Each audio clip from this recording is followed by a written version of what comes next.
Good evening, and welcome to Free Classic Audiobooks. Tonight, The Strange Case of Dr. Jekyll and Mr. Hyde by Robert Louis Stevenson. Tell me, when did a story last keep you awake, just to hear how it ends? If evenings like this are your kind of listening, do subscribe. A new classic arrives every week. Now, dim the lights, get comfortable, and settle in.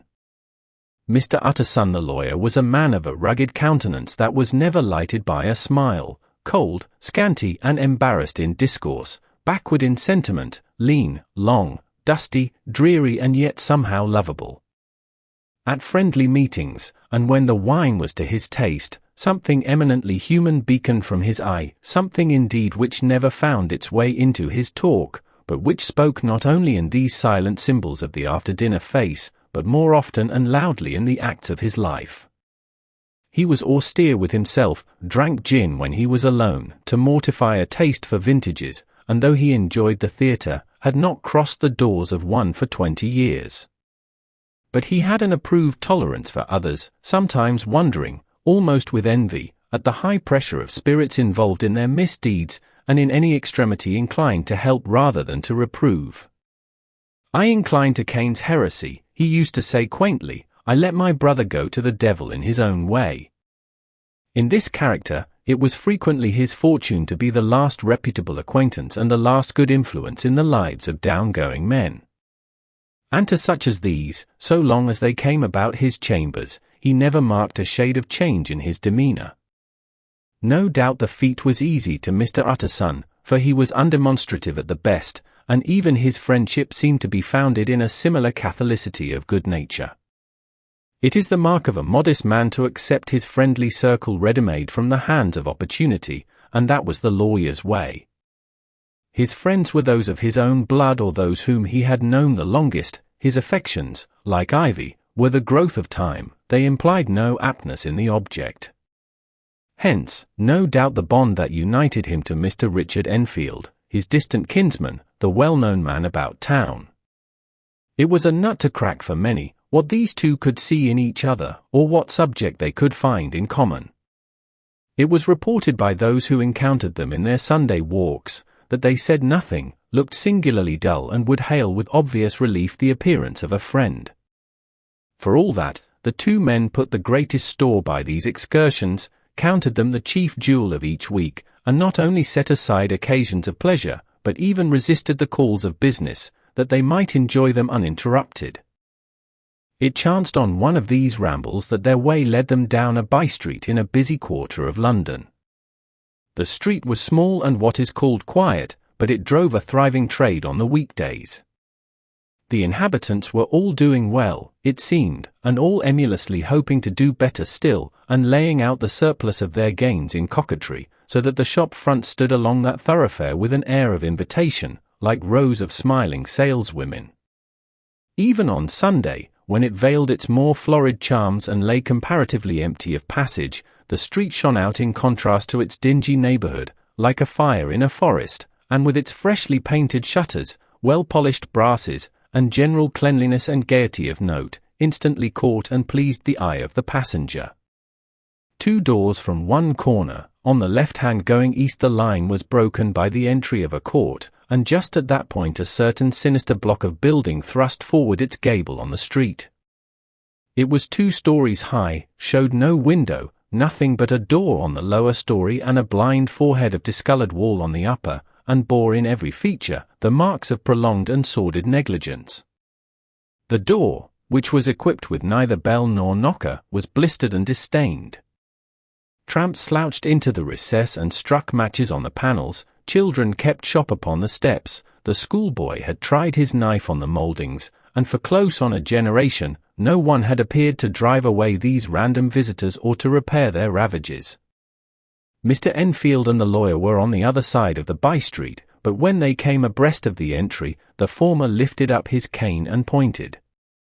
"Did you ever remark that door?" he asked, and when his companion had replied in the affirmative, "It is connected in my mind," added he, "with a very odd story." "Indeed," said Mr. Utterson, with a slight change of voice, "and what was that?" Well, it was this way, returned Mr. Enfield. I was coming home from some place at the end of the world, about 3 o'clock of a black winter morning, and my way lay through a part of town where there was literally nothing to be seen but lamps. Street after street, and all the folks asleep, street after street, all lighted up as if for a procession, and all as empty as a church, till at last I got into that state of mind when a man listens and begins to long for the sight of a policeman. All at once, I saw two figures, one a little man who was stumping along eastward at a good walk, and the other a girl of maybe 8 or 10 who was running as hard as she was able down a cross street. Well, sir, the two ran into one another naturally enough at the corner, and then came the horrible part of the thing, for the man trampled calmly over the child's body and left her screaming on the ground. It sounds nothing to hear, but it was hellish to see. It wasn't like a man, it was like some damned juggernaut. I gave a few hello, took to my heels, collared my gentleman, and brought him back to where there was already quite a group about the screaming child. He was perfectly cool and made no resistance, but gave me one look, so ugly that it brought out the sweat on me like running. The people who had turned out were the girl's own family, and pretty soon, the doctor, for whom she had been sent, put in his appearance. Well, the child was not much the worse, more frightened, according to the sawbones, and there you might have supposed would be an end to it. But there was one curious circumstance. I had taken a loathing to my gentleman at first sight. So had the child's family, which was only natural. But the doctor's case was what struck me. He was the usual cut and dry apothecary, of no particular age and colour, with a strong Edinburgh accent and about as emotional as a bagpipe. Well, sir, he was like the rest of us. Every time he looked at my prisoner, I saw that Sawbones turned sick and white with the desire to kill him. I knew what was in his mind, just as he knew what was in mine, and killing being out of the question, we did the next best. We told the man we could and would make such a scandal out of this as should make his name stink from one end of London to the other. If he had any friends or any credit, we undertook that he should lose them. And all the time, as we were pitching it in red hot, we were keeping the women off him as best we could, for they were as wild as harpies. I never saw a circle of such hateful faces, and there was the man in the middle, with a kind of black sneering coolness, frightened too, I could see that, but carrying it off, sir, really like Satan. If you choose to make capital out of this accident, said he, I am naturally helpless. No gentleman but wishes to avoid a scene, says he. Name your figure. Well, we screwed him up to £100 for the child's family. He would have clearly liked to stick out, but there was something about the lot of us that meant mischief, and at last he struck. The next thing was to get the money, and where do you think he carried us but to that place with the door, whipped out a key, went in, and presently came back with the matter of £10 in gold and a cheque for the balance on Coutts's, drawn payable to bearer and signed with a name that I can't mention, though it's one of the points of my story, but it was a name at least very well known and often printed. The figure was stiff, but the signature was good for more than that if it was only genuine. I took the liberty of pointing out to my gentleman that the whole business looked apocryphal, and that a man does not, in real life, walk into a cellar door at 4 in the morning and come out with another man's cheque for close upon £100. But he was quite easy and sneering. Set your mind at rest, says he, I will stay with you till the banks open and cash the cheque myself. So we all set off, the doctor, and the child's father, and our friend and myself, and passed the rest of the night in my chambers, and next day, when we had breakfasted, went in a body to the bank. I gave in the cheque myself, and said I had every reason to believe it was a forgery. Not a bit of it. The cheque was genuine. Tut tut, said Mr. Utterson. I see you feel as I do, said Mr. Enfield. Yes, it's a bad story.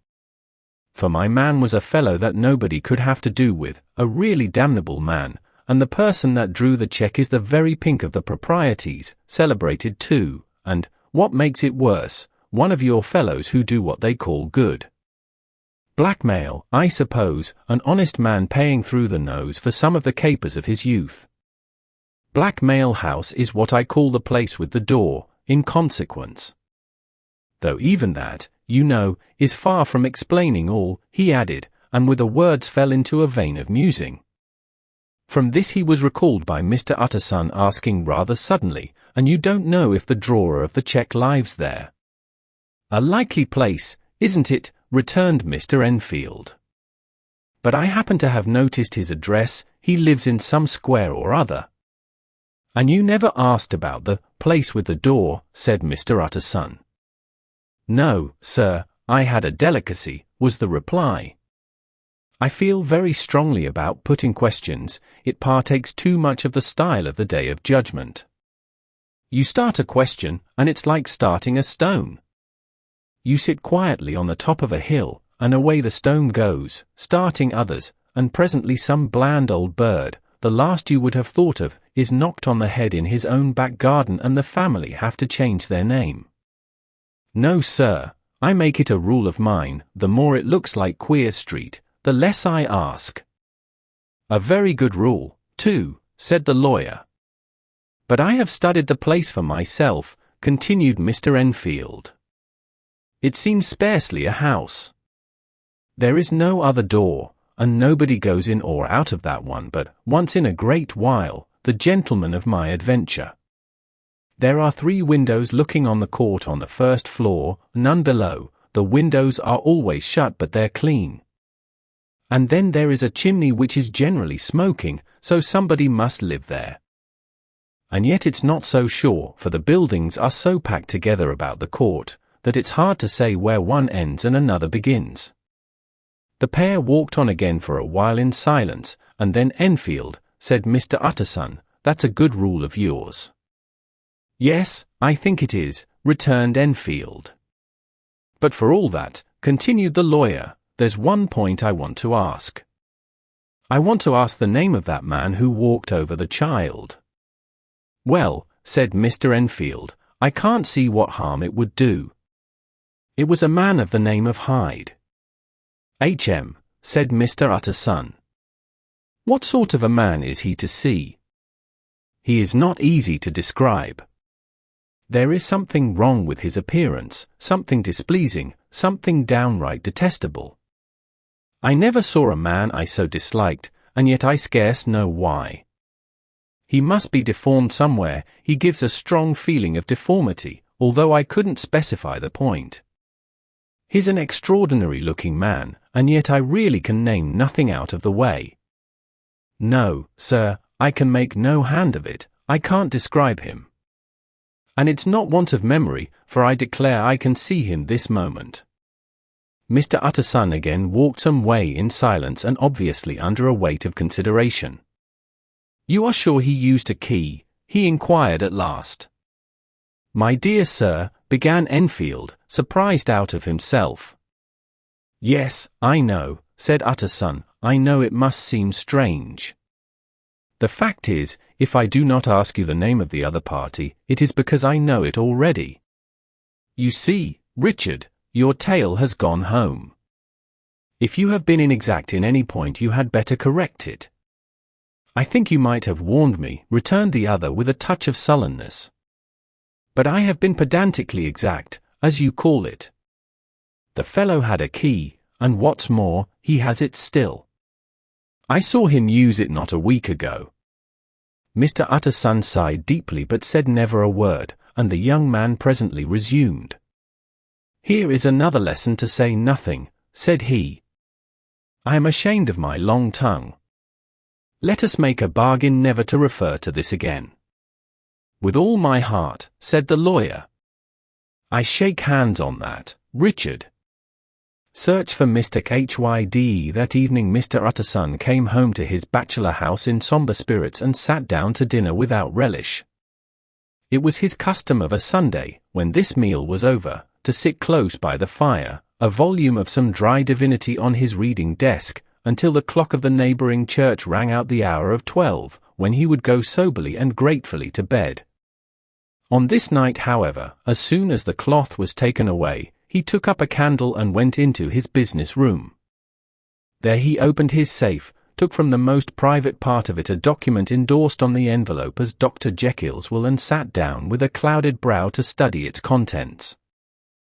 The will was holograph, for Mr. Utterson, though he took charge of it now that it was made, had refused to lend the least assistance in the making of it. It provided not only that, in case of the decease of Henry Jekyll, M.D., D.C.L., LL.D., F.R.S., etc., all his possessions were to pass into the hands of his friend and benefactor Edward Hyde, but that in case of Dr. Jekyll's disappearance or unexplained absence for any period exceeding 3 calendar months, the said Edward Hyde should step into the said Henry Jekyll's shoes without further delay and free from any burthen or obligation beyond the payment of a few small sums to the members of the doctor's household.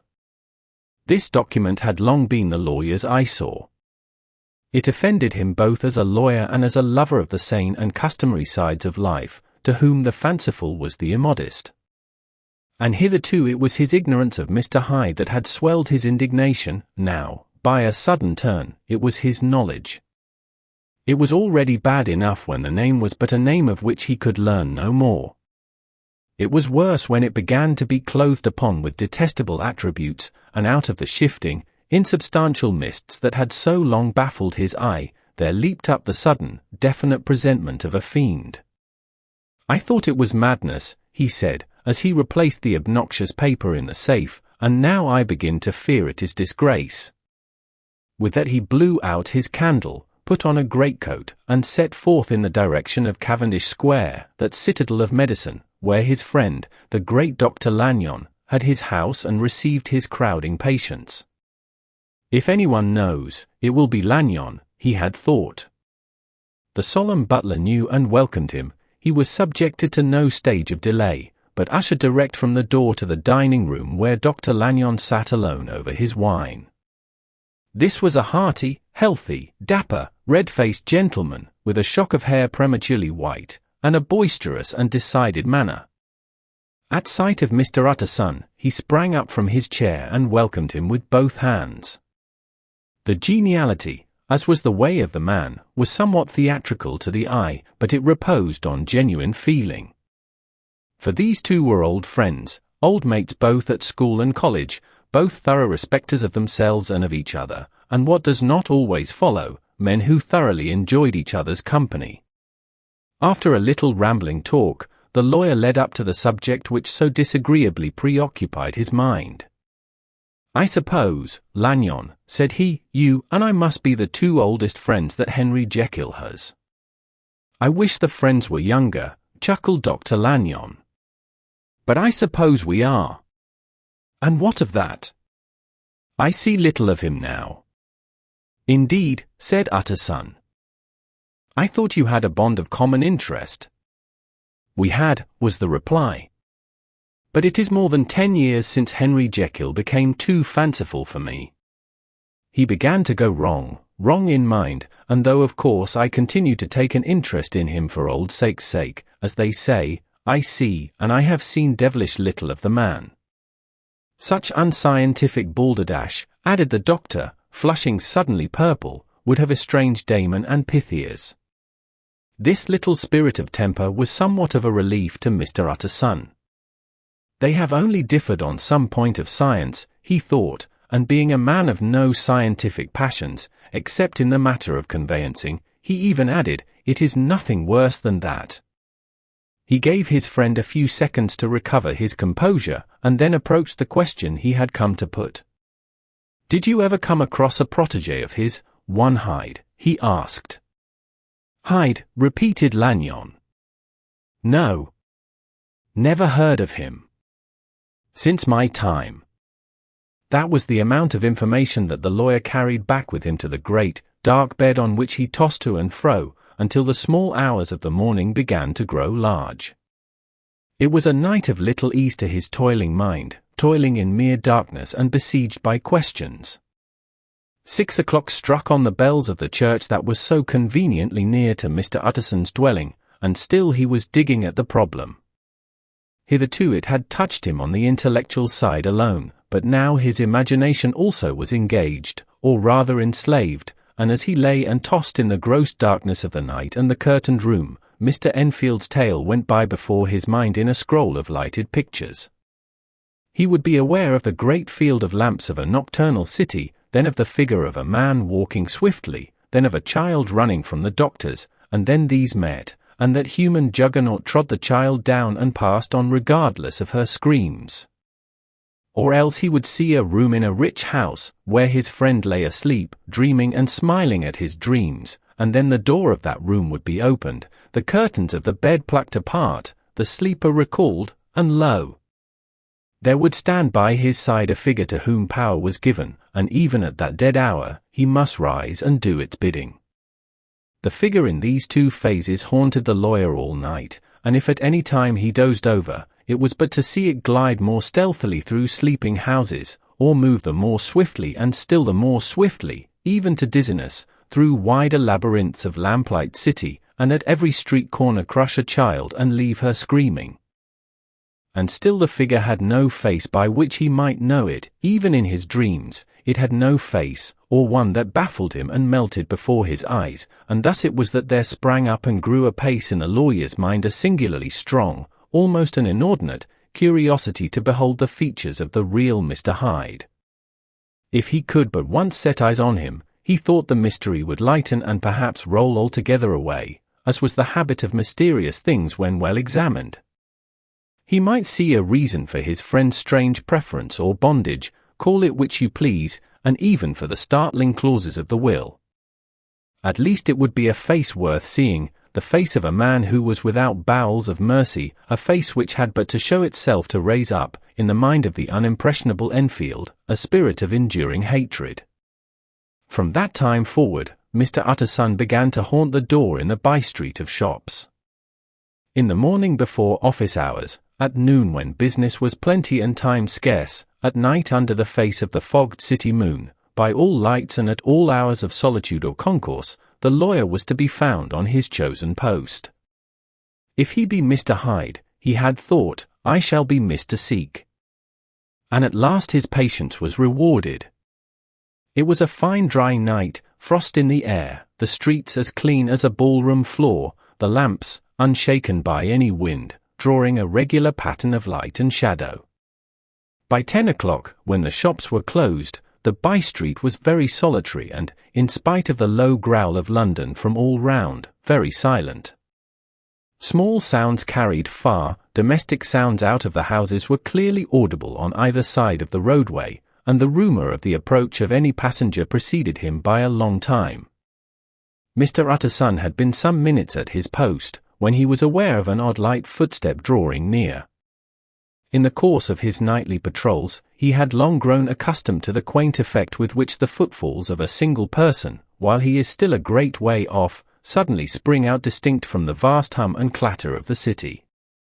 Yet his attention had never before been so sharply and decisively arrested, and it was with a strong, superstitious prevision of success that he withdrew into the entry of the court. The steps drew swiftly nearer, and swelled out suddenly louder as they turned the end of the street. The lawyer, looking forth from the entry, could soon see what manner of man he had to deal with.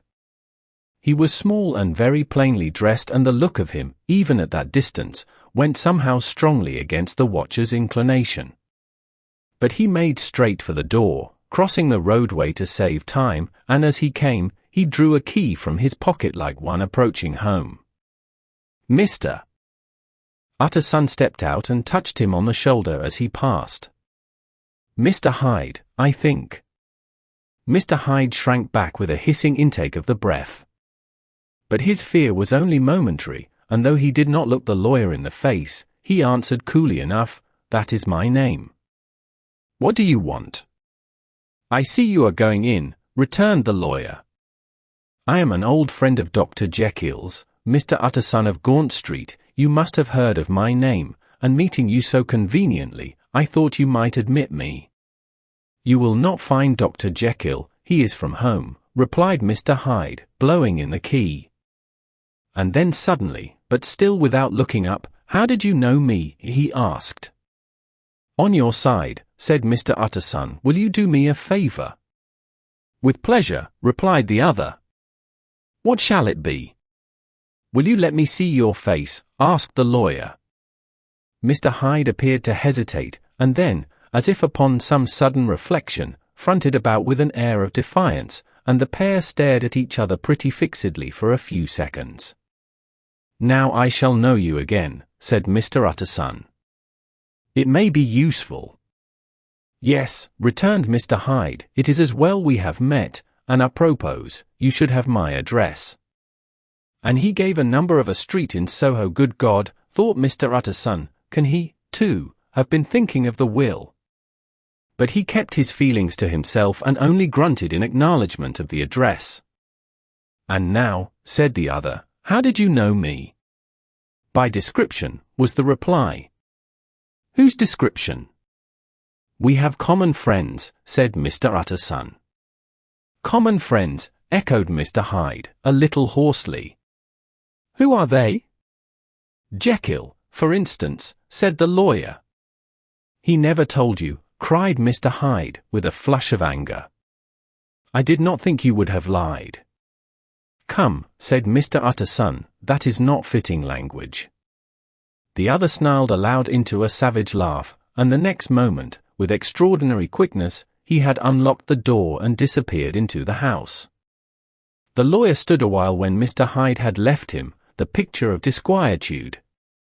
Then he began slowly to mount the street, pausing every step or two and putting his hand to his brow like a man in mental perplexity. The problem he was thus debating as he walked was one of a class that is rarely solved.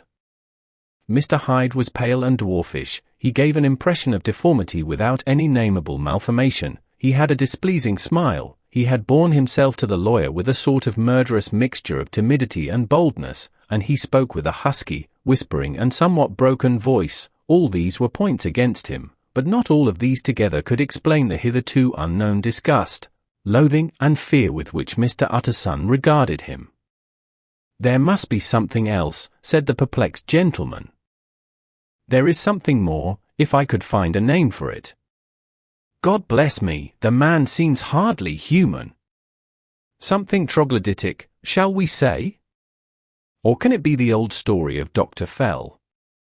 Or is it the mere radiance of a foul soul that thus transpires through, and transfigures, its clay continent? The last, I think, for, oh my poor old Harry Jekyll, if ever I read Satan's signature upon a face, it is on that of your new friend." Round the corner from the by-street, there was a square of ancient, handsome houses, now for the most part decayed from their high estate and let in flats and chambers to all sorts and conditions of men, map engravers, architects, shady lawyers, and the agents of obscure enterprises. One house, however, second from the corner, was still occupied entire, and at the door of this, which wore a great air of wealth and comfort, though it was now plunged in darkness except for the fanlight, Mr. Utterson stopped and knocked. A well-dressed, elderly servant opened the door. "Is Dr. Jekyll at home, Poole?" asked the lawyer. "I will see, Mr. Utterson," said Poole, admitting the visitor, as he spoke, into a large, low-roofed, comfortable hall paved with flags, warmed, after the fashion of a country house, by a bright, open fire, and furnished with costly cabinets of oak. "Will you wait here by the fire, sir? Or shall I give you a light in the dining room?" "Here, thank you," said the lawyer, and he drew near and leaned on the tall fender. This hall, in which he was now left alone, was a pet fancy of his friend the doctor's, and Utterson himself was wont to speak of it as the pleasantest room in London. But tonight there was a shudder in his blood, the face of Hyde sat heavy on his memory, he felt, what was rare with him, a nausea and distaste of life, and in the gloom of his spirits, he seemed to read a menace in the flickering of the firelight on the polished cabinets and the uneasy starting of the shadow on the roof. He was ashamed of his relief when Poole presently returned to announce that Dr. Jekyll was gone out. "I saw Mr. Hyde go in by the old dissecting room door, Poole," he said. "Is that right, when Dr. Jekyll is from home?" "Quite right, Mr. Utterson, sir," replied the servant. "Mr. Hyde has a key." "Your master seems to repose a great deal of trust in that young man, Poole," resumed the other musingly. Yes, sir, he does indeed, said Poole. We have all orders to obey him. I do not think I ever met Mr. Hyde, asked Utterson. Oh, dear no, sir. He never dines here, replied the butler. Indeed, we see very little of him on this side of the house. He mostly comes and goes by the laboratory. Well, good night, Poole. Good night, Mr. Utterson. And the lawyer set out homeward with a very heavy heart. Poor Harry Jekyll, he thought, my mind misgives me he is in deep waters. He was wild when he was young, a long while ago to be sure, but in the law of God, there is no statute of limitations. Ah, it must be that, the ghost of some old sin, the cancer of some concealed disgrace, punishment coming, pede claudo, years after memory has forgotten and self-love condoned the fault. And the lawyer, scared by the thought, brooded a while on his own past, groping in all the corners of memory, lest by chance some jack-in-the-box of an old iniquity should leap to light there. His past was fairly blameless, few men could read the rolls of their life with less apprehension, yet he was humbled to the dust by the many ill things he had done, and raised up again into a sober and fearful gratitude by the many he had come so near to doing yet avoided. And then by a return on his former subject, he conceived a spark of hope. This Master Hyde, if he were studied, thought he, must have secrets of his own, black secrets, by the look of him, secrets compared to which poor Jekyll's worst would be like sunshine. Things cannot continue as they are. It turns me cold to think of this creature stealing like a thief to Harry's bedside. Poor Harry, what awakening! And the danger of it, for if this Hyde suspects the existence of the will, he may grow impatient to inherit. Ah, I must put my shoulder to the wheel, if Jekyll will but let me, he added, if Jekyll will only let me. For once more he saw before his mind's eye, as clear as transparency, the strange clauses of the will. Dr. Jekyll was quite at ease a fortnight later. By excellent good fortune, the doctor gave one of his pleasant dinners to some 5 or 6 old cronies, all intelligent, reputable men and all judges of good wine, and Mr. Utterson so contrived that he remained behind after the others had departed. This was no new arrangement, but a thing that had befallen many scores of times. Where Utterson was liked, he was liked well. Hosts loved to detain the dry lawyer. When the light-hearted and loose-tongued had already their foot on the threshold, they liked to sit a while in his unobtrusive company, practicing for solitude, sobering their minds in the man's rich silence after the expense and strain of gaiety. To this rule, Dr. Jekyll was no exception, and as he now sat on the opposite side of the fire, a large, well-made, smooth-faced man of 50, with something of a slyish cast perhaps, but every mark of capacity and kindness, you could see by his looks that he cherished for Mr. Utterson a sincere and warm affection. "I have been wanting to speak to you, Jekyll," began the latter. "You know that will of yours?" A close observer might have gathered that the topic was distasteful, but the doctor carried it off gaily. "My poor Utterson," said he, "you are unfortunate in such a client. I never saw a man so distressed as you were by my will, unless it were that hidebound pedant, Lanyon, at what he called my scientific heresies. Oh, I know he's a good fellow, you needn't frown, an excellent fellow, and I always mean to see more of him, but a hidebound pedant for all that, an ignorant, blatant pedant. I was never more disappointed in any man than Lanyon. You know I never approved of it," pursued Utterson, ruthlessly disregarding the fresh topic. "My will?" "Yes, certainly, I know that," said the doctor, a trifle sharply. "You have told me so." "Well, I tell you so again," continued the lawyer. "I have been learning something of young Hyde." The large handsome face of Dr. Jekyll grew pale to the very lips, and there came a blackness about his eyes. "I do not care to hear more," said he. "This is a matter I thought we had agreed to drop." "What I heard was abominable," said Utterson. "It can make no change." "You do not understand my position," returned the doctor, with a certain incoherency of manner. I am painfully situated, Utterson. My position is a very strange one. It is one of those affairs that cannot be mended by talking. Jekyll, said Utterson, you know me, I am a man to be trusted. Make a clean breast of this in confidence, and I make no doubt I can get you out of it.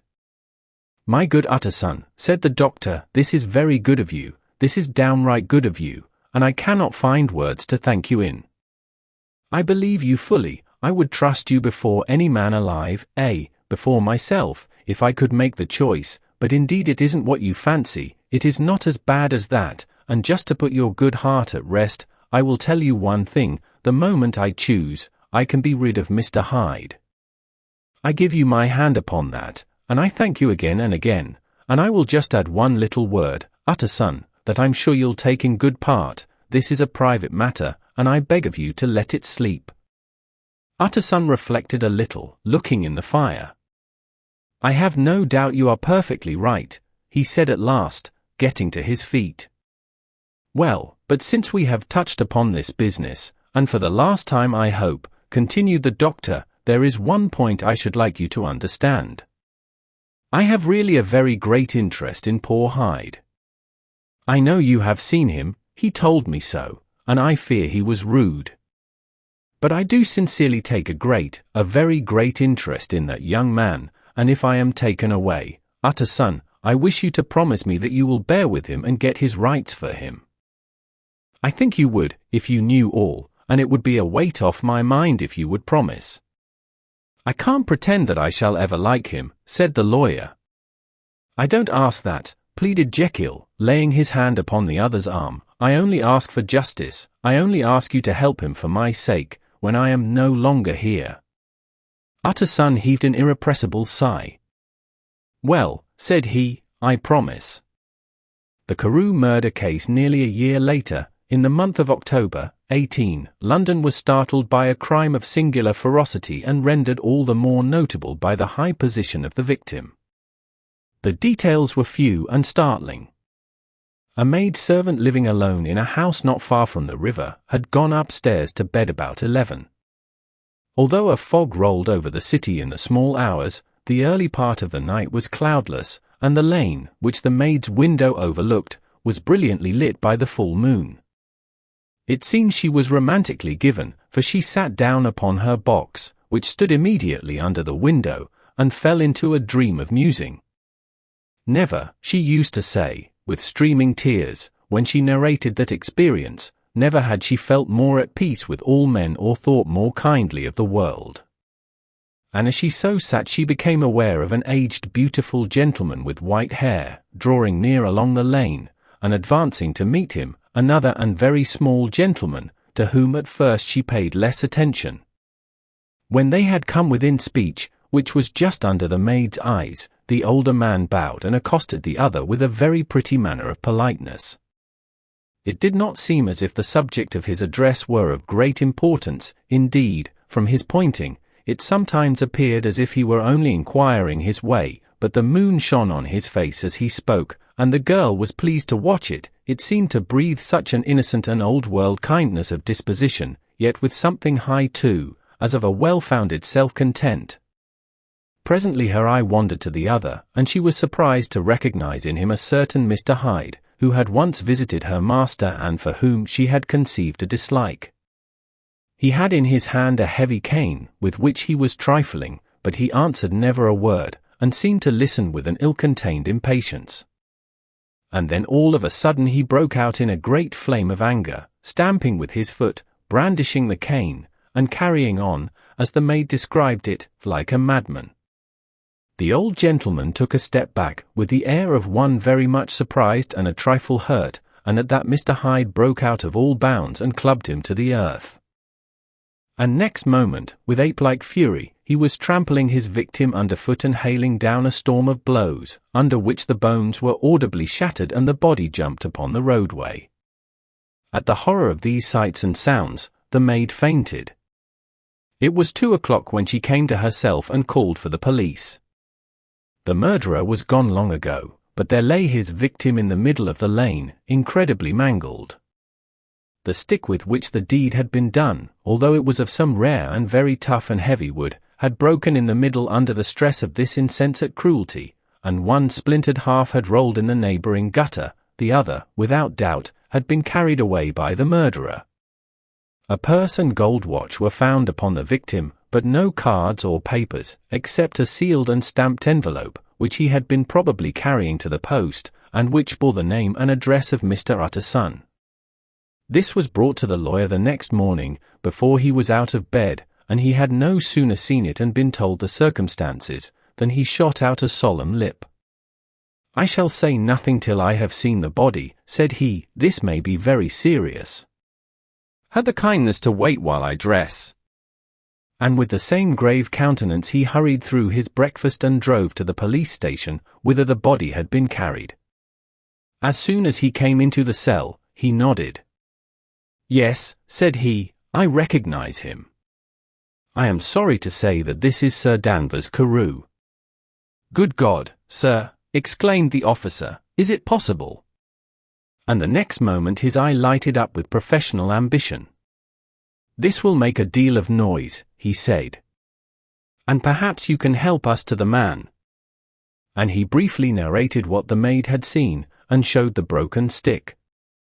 Mr. Utterson had already quailed at the name of Hyde, but when the stick was laid before him, he could doubt no longer. Broken and battered as it was, he recognized it for one that he had himself presented many years before to Henry Jekyll. "Is this Mr. Hyde a person of small stature?" he inquired. "Particularly small and particularly wicked-looking, is what the maid calls him," said the officer. Mr. Utterson reflected, and then, raising his head, "If you will come with me in my cab," he said, "I think I can take you to his house." It was by this time about 9 in the morning, and the first fog of the season. A great chocolate-coloured pall lowered over heaven, but the wind was continually charging and rooting these embattled vapours, so that as the cab crawled from street to street, Mr. Utterson beheld a marvellous number of degrees and hues of twilight, for here it would be dark like the back end of evening, and there would be a glow of a rich, lurid brown like the light of some strange conflagration, and here, for a moment, the fog would be quite broken up, and a haggard shaft of daylight would glance in between the swirling wreaths. The dismal quarter of Soho seen under these changing glimpses, with its muddy ways, and slatternly passengers, and its lamps, which had never been extinguished or had been kindled afresh to combat this mournful re-invasion of darkness, seemed, in the lawyer's eyes, like a district of some city in a nightmare. The thoughts of his mind, besides, were of the gloomiest dye, and when he glanced at the companion of his drive, he was conscious of some touch of that terror of the law and the law's officers, which may at times assail the most honest. As the cab drew up before the address indicated, the fog lifted a little and showed him a dingy street, a gin palace, a low French eating house, a shop for the retail of penny numbers and twopenny salads, many ragged children huddled in the doorways, and many women of many different nationalities passing out, key in hand, to have a morning glass, and the next moment the fog settled down again upon that part, as brown as umber, and cut him off from his blackguardly surroundings. This was the home of Henry Jekyll's favourite, of a man who was heir to £250,000 sterling. An ivory-faced and silver-haired old woman opened the door. She had an evil face, smoothed by hypocrisy, but her manners were excellent. Yes, she said, this was Mr. Hyde's, but he was not at home. He had been in that night very late, but he had gone away again in less than an hour. There was nothing strange in that. His habits were very irregular, and he was often absent. For instance, it was nearly 2 months since she had seen him till yesterday. Very well, then, we wish to see his rooms, said the lawyer, and when the woman began to declare it was impossible, I had better tell you who this person is, he added. This is Inspector Newcomen of Scotland Yard. A flash of odious joy appeared upon the woman's face. Ah, said she, he is in trouble. What has he done? Mr. Utterson and the inspector exchanged glances. He don't seem a very popular character, observed the latter. And now, my good woman, just let me and this gentleman have a look about us. In the whole extent of the house, which but for the old woman remained otherwise empty, Mr. Hyde had only used a couple of rooms, but these were furnished with luxury and good taste. A closet was filled with wine, the plate was of silver, the napery elegant, a good picture hung upon the walls, a gift, as Utterson supposed, from Henry Jekyll, who was much of a connoisseur, and the carpets were of many piles and agreeable in colour. At this moment, however, the rooms bore every mark of having been recently and hurriedly ransacked. Clothes lay about the floor, with their pockets inside out, lock-fast drawers stood open, and on the hearth there lay a pile of grey ashes, as though many papers had been burned. From these embers the inspector disinterred the butt end of a green cheque-book, which had resisted the action of the fire. The other half of the stick was found behind the door, and as this clinched his suspicions, the officer declared himself delighted. A visit to the bank, where several £1,000s were found to be lying to the murderer's credit, completed his gratification. "You may depend upon it, sir," he told Mr. Utterson, "I have him in my hand. He must have lost his head, or he never would have left the stick or, above all, burned the cheque-book. Why, money's life to the man. We have nothing to do but wait for him at the bank, and get out the handbills." This last, however, was not so easy of accomplishment, for Mr. Hyde had numbered few familiars. Even the master of the servant maid had only seen him twice, his family could nowhere be traced, he had never been photographed, and the few who could describe him differed widely, as common observers will. Only on one point were they agreed, and that was the haunting sense of unexpressed deformity with which the fugitive impressed his beholders.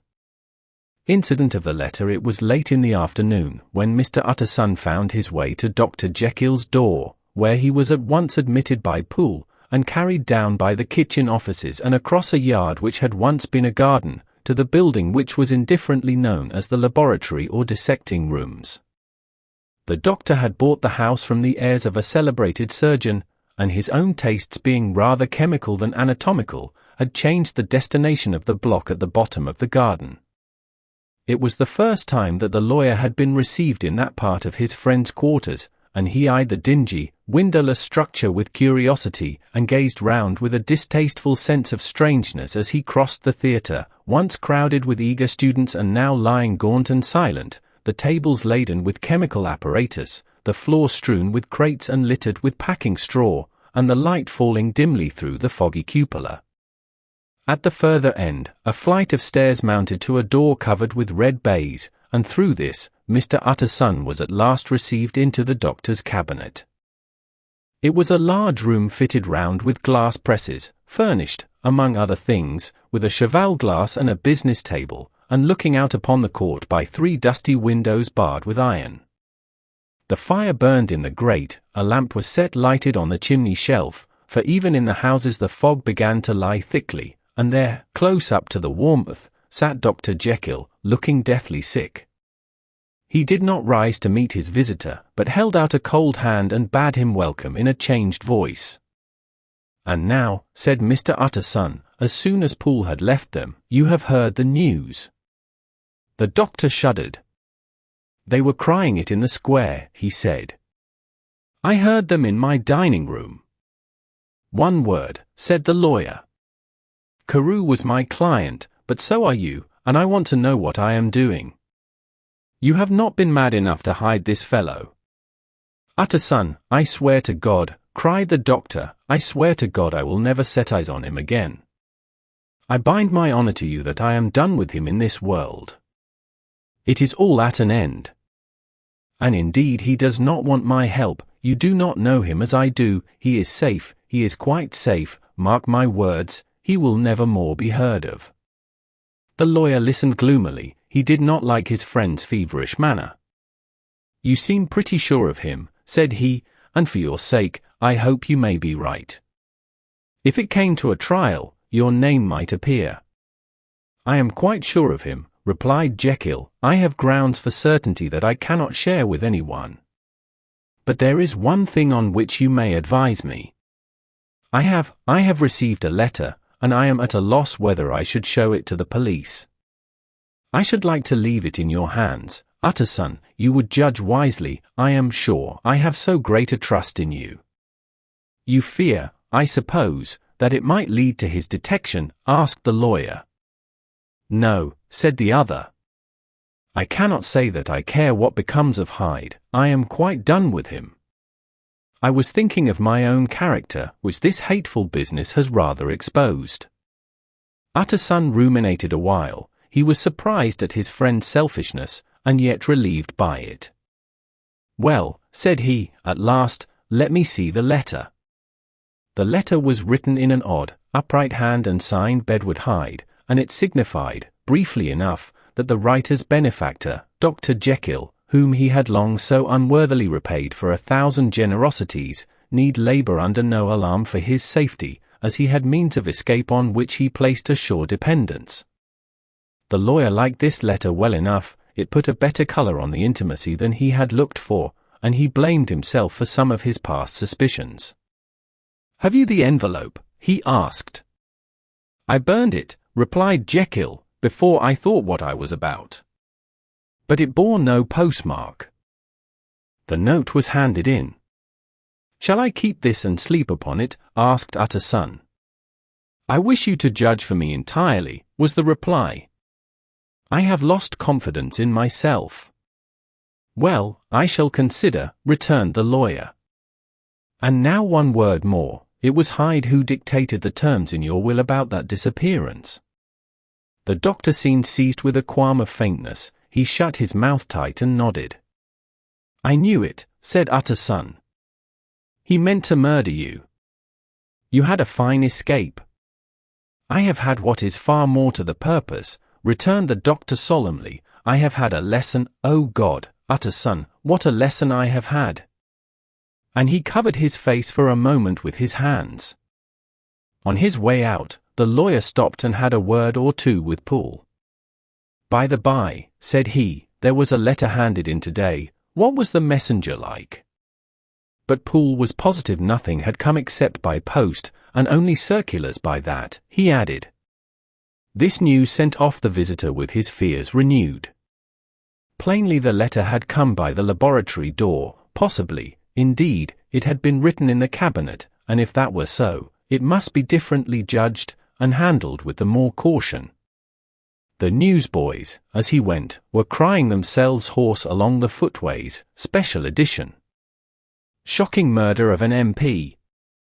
That was the funeral oration of one friend and client, and he could not help a certain apprehension lest the good name of another should be sucked down in the eddy of the scandal. It was, at least, a ticklish decision that he had to make, and self-reliant as he was by habit, he began to cherish a longing for advice. It was not to be had directly, but perhaps, he thought, it might be fished for. Presently after, he sat on one side of his own hearth, with Mr. Guest, his head clerk, upon the other, and midway between, at a nicely calculated distance from the fire, a bottle of a particular old wine that had long dwelt unsunned in the foundations of his house. The fog still slept on the wing above the drowned city, where the lamps glimmered like carbuncles, and through the muffle and smother of these fallen clouds, the procession of the town's life was still rolling in through the great arteries with a sound as of a mighty wind. But the room was gay with firelight. In the bottle the acids were long ago resolved, the imperial dye had softened with time, as the colour grows richer in stained windows, and the glow of hot autumn afternoons on hillside vineyards was ready to be set free and to disperse the fogs of London. Insensibly the lawyer melted. There was no man from whom he kept fewer secrets than Mr. Guest, and he was not always sure that he kept as many as he meant. Guest had often been on business to the doctor's. He knew Poole. He could scarce have failed to hear of Mr. Hyde's familiarity about the house. He might draw conclusions. Was it not as well, then, that he should see a letter which put that mystery to rights? And above all, since Guest, being a great student and critic of handwriting, would consider the step natural and obliging? The clerk, besides, was a man of counsel. He could scarce read so strange a document without dropping a remark, and by that remark Mr. Utterson might shape his future course. This is a sad business about Sir Danvers, he said. Yes, sir, Indeed. It has elicited a great deal of public feeling, returned Guest. The man, of course, was mad. I should like to hear your views on that, replied Utterson. I have a document here in his handwriting. It is between ourselves, for I scarce know what to do about it. It is an ugly business at the best. But there it is, quite in your way, a murderer's autograph. Guest's eyes brightened, and he sat down at once and studied it with passion. No, sir, he said, not mad, but it is an odd hand. And by all accounts a very odd writer, added the lawyer. Just then the servant entered with a note. Is that from Dr. Jekyll, sir? Inquired the clerk. I thought I knew the writing. Anything private, Mr. Utterson? Only an invitation to dinner. Why? Do you want to see it? One moment. I thank you, sir, and the clerk laid the 2 sheets of paper alongside and sedulously compared their contents. Thank you, sir, he said at last, returning both. It's a very interesting autograph. There was a pause, during which Mr. Utterson struggled with himself. Why did you compare them, Guest? He inquired suddenly. Well, sir, returned the clerk, there's a rather singular resemblance. The 2 hands are in many points identical, only differently sloped. Rather quaint, said Utterson. It is, as you say, rather quaint, returned Guest. I wouldn't speak of this note, you know, said the master. No, sir, said the clerk. I understand. But no sooner was Mr. Utterson alone that night, than he locked the note into his safe, where it reposed from that time forward. What, he thought? Henry Jekyll forged for a murderer! And his blood ran cold in his veins. Incident of Dr. Lanyon. Time ran on, thousands of pounds were offered in reward, for the death of Sir Danvers was resented as a public injury, but Mr. Hyde had disappeared out of the ken of the police as though he had never existed. Much of his past was unearthed, indeed, and all disreputable tales came out of the man's cruelty, at once so callous and violent, of his vile life, of his strange associates, of the hatred that seemed to have surrounded his career, but of his present whereabouts, not a whisper. From the time he had left the house in Soho on the morning of the murder, he was simply blotted out, and gradually, as time drew on, Mr. Utterson began to recover from the hotness of his alarm, and to grow more at quiet with himself. The death of Sir Danvers was, to his way of thinking, more than paid for by the disappearance of Mr. Hyde. Now that that evil influence had been withdrawn, a new life began for Dr. Jekyll. He came out of his seclusion, renewed relations with his friends, became once more their familiar guest and entertainer, and whilst he had always been known for charities, he was now no less distinguished for religion. He was busy, he was much in the open air, he did good, his face seemed to open and brighten, as if with an inward consciousness of service, and for more than 2 months, the doctor was at peace. On the 8th of January Utterson had dined at the doctor's with a small party. Lanyon had been there, and the face of the host had looked from one to the other as in the old days when the trio were inseparable friends. On the 12th, and again on the 14th, the door was shut against the lawyer. The doctor was confined to the house, Poole said, and saw no one. On the 15th, he tried again, and was again refused, and having now been used for the last 2 months to see his friend almost daily, he found this return of solitude to weigh upon his spirits. The 5th night he had in guest to dine with him, and the 6th he betook himself to Dr. Lanyon's. There at least he was not denied admittance, but when he came in, he was shocked at the change which had taken place in the doctor's appearance. He had his death warrant written legibly upon his face. The rosy man had grown pale, his flesh had fallen away, he was visibly bolder and older, and yet it was not so much these tokens of a swift physical decay that arrested the lawyer's notice, as a look in the eye and quality of manner that seemed to testify to some deep-seated terror of the mind. It was unlikely that the doctor should fear death, and yet that was what Utterson was tempted to suspect.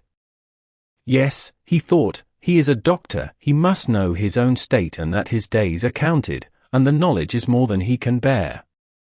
And yet when Utterson remarked on his ill looks, it was with an air of great firmness that Lanyon declared himself a doomed man. "I have had a shock," he said, "and I shall never recover. It is a question of weeks. Well, life has been pleasant, I liked it, yes, sir, I used to like it. I sometimes think if we knew all, we should be more glad to get away." "Jekyll is ill, too," observed Utterson. "Have you seen him?" But Lanyon's face changed, and he held up a trembling hand. "I wish to see or hear no more of Dr. Jekyll," he said in a loud, unsteady voice. "I am quite done with that person, and I beg that you will spare me any allusion to one whom I regard as dead." "Tut, tut," said Mr. Utterson, and then after a considerable pause, "Can't I do anything?" he inquired. "We are three very old friends, Lanyon, we shall not live to make others." "Nothing can be done," returned Lanyon, "ask himself." "He will not see me," said the lawyer. "I am not surprised at that," was the reply. "Some day, Utterson, after I am dead, you may perhaps come to learn the right and wrong of this. I cannot tell you. And in the meantime, if you can sit and talk with me of other things, for God's sake, stay and do so, but if you cannot keep clear of this accursed topic, then in God's name, go, for I cannot bear it." As soon as he got home, Utterson sat down and wrote to Jekyll, complaining of his exclusion from the house, and asking the cause of this unhappy break with Lanyon, and the next day brought him a long answer, often very pathetically worded, and sometimes darkly mysterious in drift. The quarrel with Lanyon was incurable. "I do not blame our old friend," Jekyll wrote, "but I share his view that we must never meet. I mean from henceforth to lead a life of extreme seclusion. You must not be surprised, nor must you doubt my friendship, if my door is often shut even to you. You must suffer me to go my own dark way. I have brought on myself a punishment and a danger that I cannot name. If I am the chief of sinners, I am the chief of sufferers also. I could not think that this earth contained a place for sufferings and terrors so unmanning, and you can do but one thing, Utterson, to lighten this destiny, and that is to respect my silence." Utterson was amazed. The dark influence of Hyde had been withdrawn, the doctor had returned to his old tasks and amities. A week ago, the prospect had smiled with every promise of a cheerful and an honoured age, and now in a moment, friendship, and peace of mind, and the whole tenor of his life were wrecked. So great and unprepared a change pointed to madness, but in view of Lanyon's manner and words, there must lie for it some deeper ground. A week afterwards Dr. Lanyon took to his bed, and in something less than a fortnight he was dead. The night after the funeral, at which he had been sadly affected, Utterson locked the door of his business room, and sitting there by the light of a melancholy candle, drew out and set before him an envelope addressed by the hand and sealed with the seal of his dead friend. "Private, for the hands of G. J. Utterson alone, and in case of his predeceased to be destroyed unread," so it was emphatically superscribed, and the lawyer dreaded to behold the contents. "I have buried one friend today," he thought, "what if this should cost me another?" And then he condemned the fear as a disloyalty, and broke the seal. Within there was another enclosure, likewise sealed, and marked upon the cover as not to be opened till the death or disappearance of Dr. Henry Jekyll. Utterson could not trust his eyes. Yes, it was disappearance, here again, as in the mad will which he had long ago restored to its author, here again were the idea of a disappearance and the name of Henry Jekyll bracketed. But in the will, that idea had sprung from the sinister suggestion of the man Hyde. It was set there with a purpose all too plain and horrible. Written by the hand of Lanyon, what should it mean? A great curiosity came on the trustee, to disregard the prohibition and dive at once to the bottom of these mysteries, but professional honour and faith to his dead friend were stringent obligations, and the packet slept in the inmost corner of his private safe. It is one thing to mortify curiosity, another to conquer it, and it may be doubted if, from that day forth, Utterson desired the society of his surviving friend with the same eagerness. He thought of him kindly, but his thoughts were disquieted and fearful.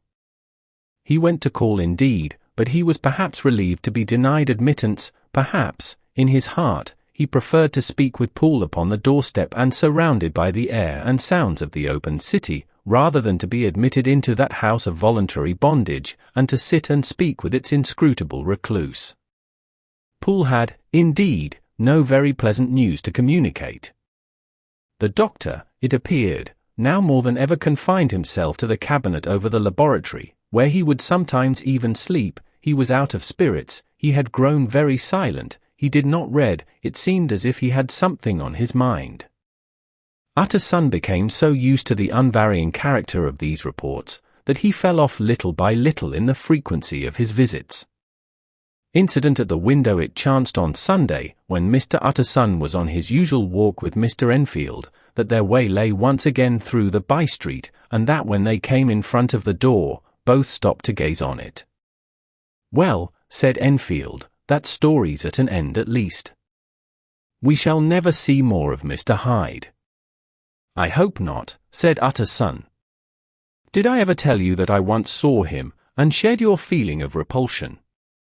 "It was impossible to do the one without the other," returned Enfield. "And by the way, what an ass you must have thought me, not to know that this was a back way to Dr. Jekyll's. It was partly your own fault that I found it out, even when I did." "So you found it out, did you?" said Utterson. "But if that be so, we may step into the court and take a look at the windows. To tell you the truth, I am uneasy about poor Jekyll, and even outside, I feel as if the presence of a friend might do him good." The court was very cool and a little damp, and full of premature twilight, although the sky, high up overhead, was still bright with sunset. The middle one of the three windows was halfway open, and sitting close beside it, taking the air with an infinite sadness of mien, like some disconsolate prisoner, Utterson saw Dr. Jekyll. "What? Jekyll! Jekyll!" he cried. "I trust you are better." "I am very low, Utterson," replied the doctor drearily, "very low. It will not last long, thank God." "You stay too much indoors," said the lawyer. "You should be out, whipping up the circulation like Mr. Enfield and me. This is my cousin, Mr. Enfield, Dr. Jekyll. Come now, get your hat and take a quick turn with us." "You are very good," sighed the other. "I should like to very much, but no, it is quite impossible, I dare not."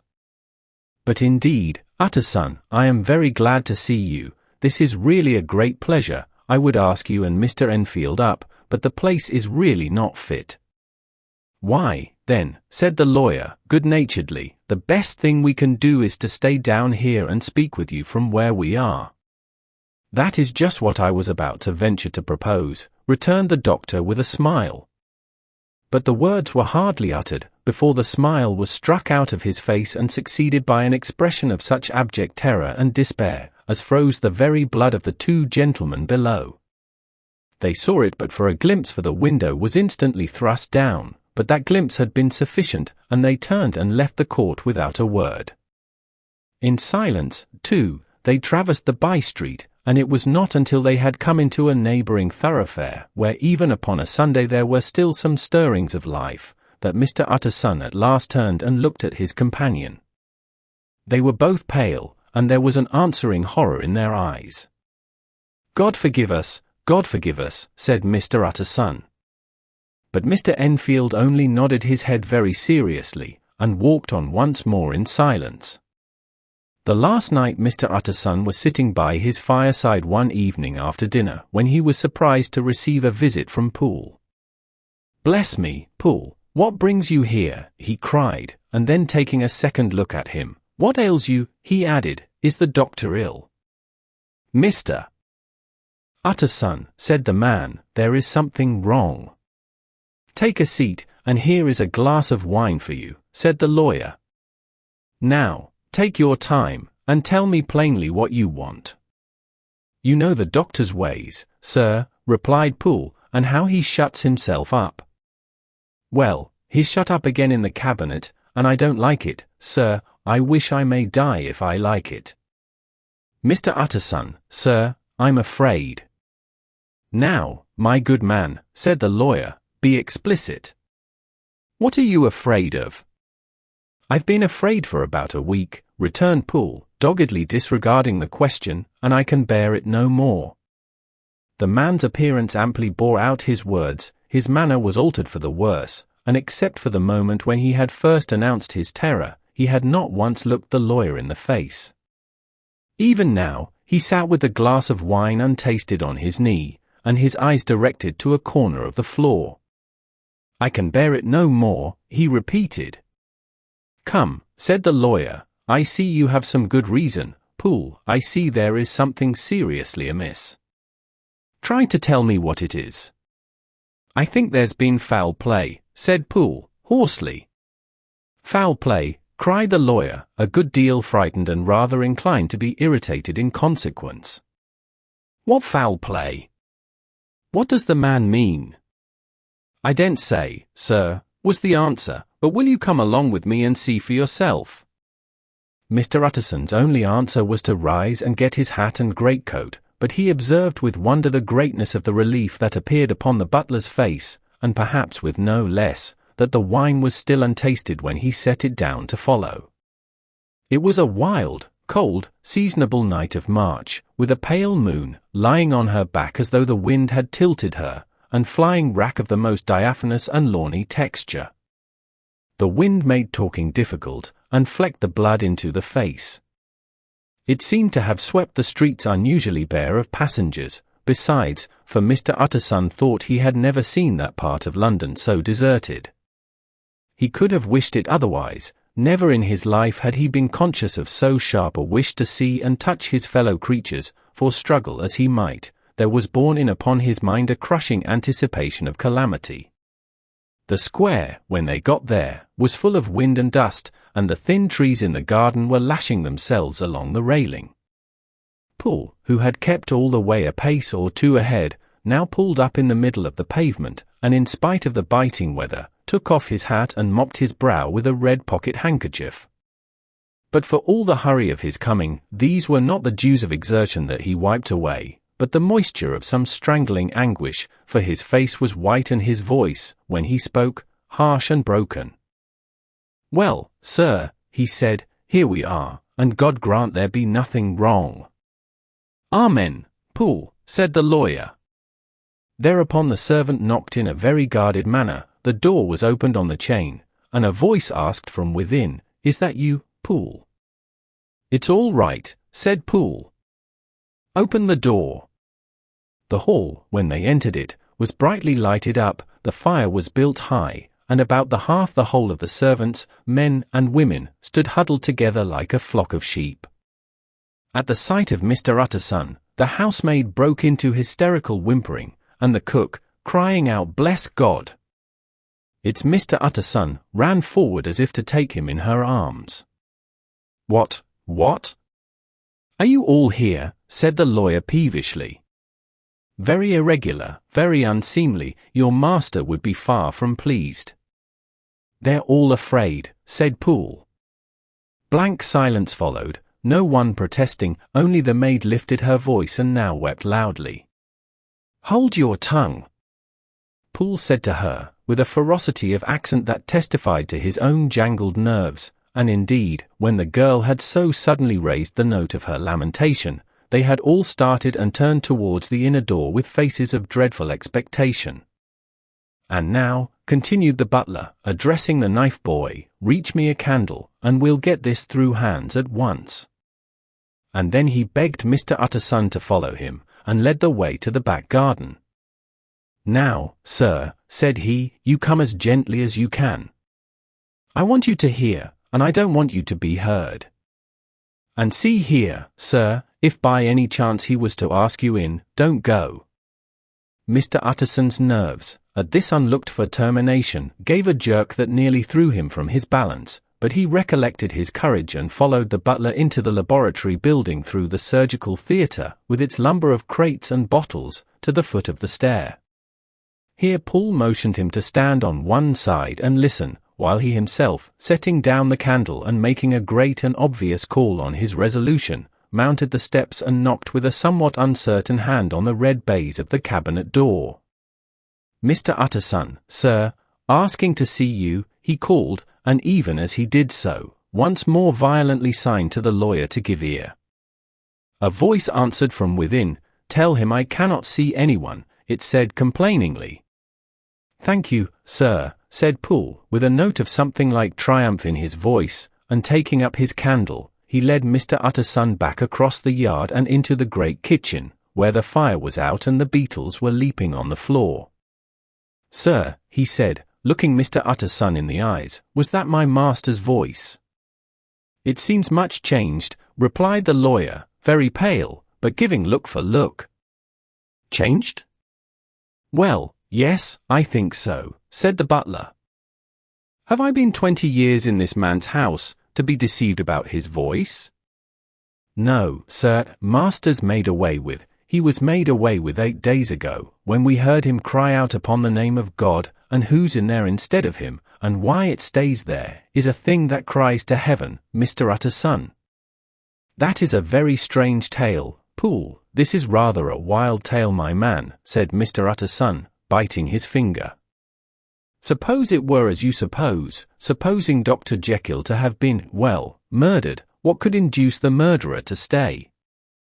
That won't hold water, it doesn't commend itself to reason." "Well, Mr. Utterson, you are a hard man to satisfy, but I'll do it yet," said Poole. "All this last week, you must know, him, or it, whatever it is that lives in that cabinet, has been crying night and day for some sort of medicine and cannot get it to his mind. It was sometimes his way, the master's, that is, to write his orders on a sheet of paper and throw it on the stair. We've had nothing else this week back, nothing but papers, and a closed door, and the very meals left there to be smuggled in when nobody was looking. Well, that's it," said Poole. "It was this way. I came suddenly into the theatre from the garden. It seems he had slipped out to look for this drug or whatever it is, for the cabinet door was open, and there he was at the far end of the room digging among the crates. He looked up when I came in, gave a kind of cry, and whipped upstairs into the cabinet. It was but for 1 minute that I saw him, but the hair stood upon my head like quills. Sir, if that was my master, why had he a mask upon his face? If it was my master, why did he cry out like a rat, and run from me? I have served him long enough." And then, the man paused and passed his hand over his face. "These are all very strange circumstances," said Mr. Utterson, "but I think I begin to see daylight. Your master, Poole, is plainly seized with one of those maladies that both torture and deform the sufferer, hence, for aught I know, the alteration of his voice, hence the mask and the avoidance of his friends, hence his eagerness to find this drug, by means of which the poor soul retains some hope of ultimate recovery. God grant that he be not deceived. There is my explanation. It is sad enough, Poole, and appalling to consider, but it is plain and natural, hangs well together, and delivers us from all exorbitant alarms." "Sir," said the butler, turning to a sort of mottled pallor, "that thing was not my master, and there's the truth. My master," here he looked round him and began to whisper, "is a tall, fine build of a man, and this was more of a dwarf." Utterson attempted to protest. "Oh, sir," cried Poole, "do you think I do not know my master after 20 years? Do you think I do not know where his head comes to in the cabinet door, where I saw him every morning of my life?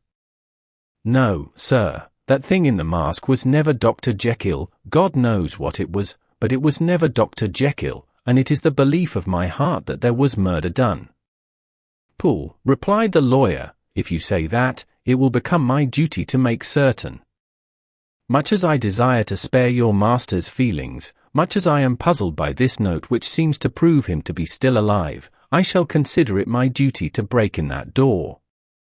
"Ah, Mr. Utterson, that's talking," cried the butler. "And now comes the second question," resumed Utterson. "Who is going to do it?" "Why, you and me, sir," was the undaunted reply. "That's very well said," returned the lawyer, "and whatever comes of it, I shall make it my business to see you are no loser." "There is an axe in the theatre," continued Poole, "and you might take the kitchen poker for yourself." The lawyer took that rude but weighty instrument into his hand, and balanced it. "Do you know, Poole," he said, looking up, "that you and I are about to place ourselves in a position of some peril?" "You may say so, sir, indeed," returned the butler. "It is well, then, that we should be frank," said the other. "We both think more than we have said. Let us make a clean breast. This masked figure that you saw, did you recognize it?" "Well, sir, it went so quick, and the creature was so doubled up, that I could hardly swear to that," was the answer. "But if you mean, was it Mr. Hyde, why, yes, I think it was. You see, it was much of the same bigness, and it had the same quick, light way with it, and then who else could have got in by the laboratory door?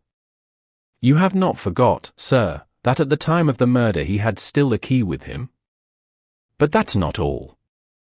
I don't know, Mr. Utterson, if you ever met this Mr. Hyde." "Yes," said the lawyer, "I once spoke with him." "Then you must know as well as the rest of us that there was something queer about that gentleman, something that gave a man a turn, I don't know rightly how to say it, sir, beyond this, that you felt in your marrow kind of cold and thin." "I own I felt something of what you describe," said Mr. Utterson. "Quite so, sir," returned Poole. "Well, when that masked thing like a monkey jumped from among the chemicals and whipped into the cabinet, it went down my spine like ice. Oh, I know it's not evidence, Mr. Utterson, I'm book-learned enough for that, but a man has his feelings, and I give you my Bible word it was Mr. Hyde." Said the lawyer. "My fears incline to the same point. Evil, I fear, founded, evil was sure to come, of that connection. Truly, I believe you, I believe poor Harry is killed, and I believe his murderer, for what purpose, God alone can tell, is still lurking in his victim's room. Well, let our name be Vengeance. Call Bradshaw." The footman came at the summons, very white and nervous. "Pull yourself together, Bradshaw," said the lawyer. "This suspense, I know, is telling upon all of you, but it is now our intention to make an end of it. Poole, here, and I are going to force our way into the cabinet. If all is well, my shoulders are broad enough to bear the blame. Meanwhile, lest anything should really be amiss, or any malefactor seek to escape by the back, you and the boy must go round the corner with a pair of good sticks and take your post at the laboratory door. We give you 10 minutes to get to your stations." As Bradshaw left, the lawyer looked at his watch. "And now, Poole, let us get to ours," he said, and taking the poker under his arm, led the way into the yard. The scud had banked over the moon, and it was now quite dark. The wind, which only broke in puffs and draughts into that deep well of building, tossed the light of the candle to and fro about their steps, until they came into the shelter of the theatre, where they sat down silently to wait. London hummed solemnly all around, but nearer at hand, the stillness was only broken by the sounds of a footfall moving to and fro along the cabinet floor. "So it will walk all day, sir," whispered Poole, "and the better part of the night. Only when a new sample comes from the chemist, there's a bit of a break. It's an ill conscience that's such an enemy to rest. Sir, there's blood foully shed in every step of it. But hark again, a little closer, put your heart in your ears, Mr. Utterson, and tell me, is that the doctor's foot?" The steps fell lightly and oddly, with a certain swing, for all they went so slowly, it was different indeed from the heavy creaking tread of Henry Jekyll. Utterson sighed. "Is there never anything else?" he asked. Poole nodded. "Once," he said. "Once I heard it weeping." Weeping? How that? Said the lawyer, conscious of a sudden chill of horror. Weeping like a woman or a lost soul, said the butler. I came away with that upon my heart, that I could have wept too. But now the 10 minutes drew to an end. Poole disinterred the axe from under a stack of packing straw, the candle was set upon the nearest table to light them to the attack, and they drew near with bated breath to where that patient foot was still going up and down, in the quiet of the night. Jekyll, cried Utterson, with a loud voice, I demand to see you. He paused a moment, but there came no reply. I give you fair warning, our suspicions are aroused, and I must and shall see you, he resumed, if not by fair means, then by foul, if not of your consent, then by brute force. Utterson, said the voice, for God's sake, have mercy. Ah, that's not Jekyll's voice, it's Hyde's, cried Utterson. Down with the door, Poole. Poole swung the axe over his shoulder, the blow shook the building, and the red baize door leaped against the lock and hinges. A dismal screech, as of mere animal terror, rang from the cabinet. Up went the axe again, and again the panels crashed and the frame bounded, for times the blow fell, but the wood was tough and the fittings were of excellent workmanship, and it was not until the fifth that the lock burst and the wreck of the door fell inwards on the carpet. The besiegers, appalled by their own riot and the stillness that had succeeded, stood back a little and peered in. There lay the cabinet before their eyes in the quiet lamplight, a good fire glowing and chattering on the hearth, the kettle singing its thin strain, a drawer or two open, papers neatly set forth on the business table, and nearer the fire, the things laid out for tea, the quietest room, you would have said, and, but for the glazed presses full of chemicals, the most commonplace that night in London. Right in the middle there lay the body of a man sorely contorted and still twitching. They drew near on tiptoe, turned it on his back and beheld the face of Edward Hyde. He was dressed in clothes far too large for him, clothes of the doctor's bigness, the cords of his face still moved with a semblance of life, but life was quite gone, and by the crushed file in the hand and the strong smell of kernels that hung upon the air, Utterson knew that he was looking on the body of a self-destroyer. We have come too late, he said sternly, whether to save or punish. Hyde is gone to his account, and it only remains for us to find the body of your master. The far greater proportion of the building was occupied by the theatre, which filled almost the whole ground story and was lighted from above, and by the cabinet, which formed an upper story at one end and looked upon the court. A corridor joined the theatre to the door on the by-street, and with this the cabinet communicated separately by a second flight of stairs. There were besides a few dark closets and a spacious cellar. All these they now thoroughly examined. Each closet needed but a glance, for all were empty, and all, by the dust that fell from their doors, had stood long unopened. The cellar, indeed, was filled with crazy lumber, mostly dating from the times of the surgeon who was Jekyll's predecessor, but even as they opened the door they were advertised of the uselessness of further search, by the fall of a perfect mat of cobweb which had for years sealed up the entrance. Nowhere was there any trace of Henry Jekyll, dead or alive. Poole stamped on the flags of the corridor. He must be buried here, he said, hearkening to the sound. Or he may have fled, said Utterson, and he turned to examine the door in the by-street. It was locked, and lying near-by on the flags, they found the key, already stained with rust. This does not look like use, observed the lawyer. Use, echoed Poole. Do you not see, sir, it is broken? Much as if a man had stamped on it. Continued Utterson, and the fractures, too, are rusty. The two men looked at each other with a scare. This is beyond me, Poole, said the lawyer. Let us go back to the cabinet. They mounted the stair in silence, and still with an occasional awestruck glance at the dead body, proceeded more thoroughly to examine the contents of the cabinet. At one table, there were traces of chemical work, various measured heaps of some white salt being laid on glass saucers, as though for an experiment in which the unhappy man had been prevented. "That is the same drug that I was always bringing him," said Poole, and even as he spoke, the kettle with a startling noise boiled over. This brought them to the fireside, where the easy-chair was drawn cosily up, and the tea-things stood ready to the sitter's elbow, the very sugar in the cup.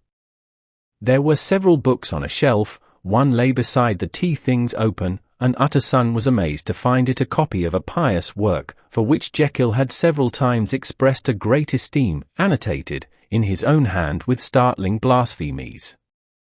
Next, in the course of their review of the chamber, the searchers came to the cheval-glass, into whose depths they looked with an involuntary horror. But it was so turned as to show them nothing but the rosy glow playing on the roof, the fire sparkling in 100 repetitions along the glazed front of the presses, and their own pale and fearful countenances stooping to look in. "This glass has seen some strange things, sir," whispered Poole. "And surely none stranger than itself," echoed the lawyer in the same tones. For what did Jekyll? He caught himself up at the word with a start, and then conquering the weakness, what could Jekyll want with it, he said.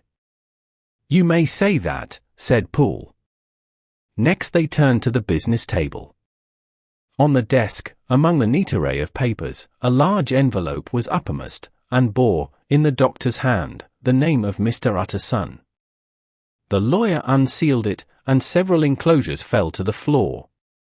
The first was a will, drawn in the same eccentric terms as the one which he had returned 6 months before, to serve as a testament in case of death and as a deed of gift in case of disappearance, but in place of the name of Edward Hyde, the lawyer, with indescribable amazement read the name of Gabriel John Utterson. He looked at Poole, and then back at the paper, and last of all at the dead malefactor stretched upon the carpet. "My head goes round," he said. "He has been all these days in possession, he had no cause to like me, he must have raged to see himself displaced, and he has not destroyed this document." He caught up the next paper. It was a brief note in the doctor's hand and dated at the top. "Oh, Poole," the lawyer cried, "he was alive and here this day. He cannot have been disposed of in so short a space, he must be still alive, he must have fled. And then, why fled? And how? And in that case, can we venture to declare this suicide? Oh, we must be careful. I foresee that we may yet involve your master in some dire catastrophe." "Why don't you read it, sir?" asked Poole. "Because I fear," replied the lawyer solemnly. "God grant I have no cause for it." And with that he brought the paper to his eyes and read as follows: "My dear Utterson, when this shall fall into your hands, I shall have disappeared. Under what circumstances I have not the penetration to foresee, but my instinct and all the circumstances of my nameless situation tell me that the end is sure and must be early. Go then, and first read the narrative which Lanyon warned me he was to place in your hands, and if you care to hear more, turn to the confession of your unworthy and unhappy friend, Henry Jekyll." "There was a third enclosure?" asked Utterson. "Here, sir," said Poole, and gave into his hands a considerable packet sealed in several places. The lawyer put it in his pocket. "I would say nothing of this paper.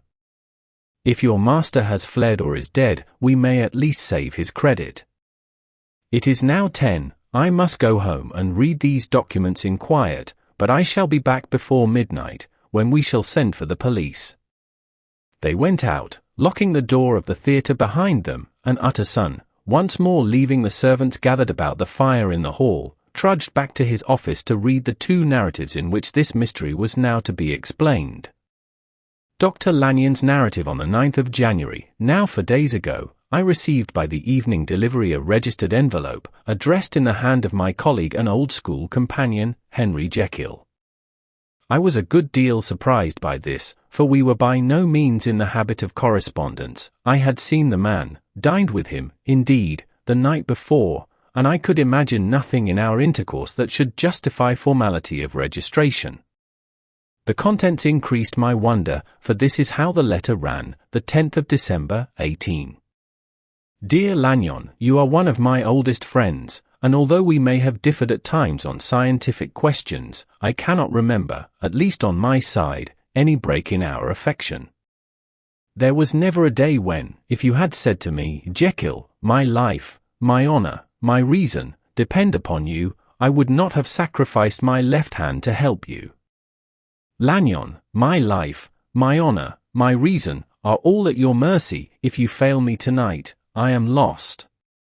You might suppose, after this preface, that I am going to ask you for something dishonorable to grant. Judge for yourself.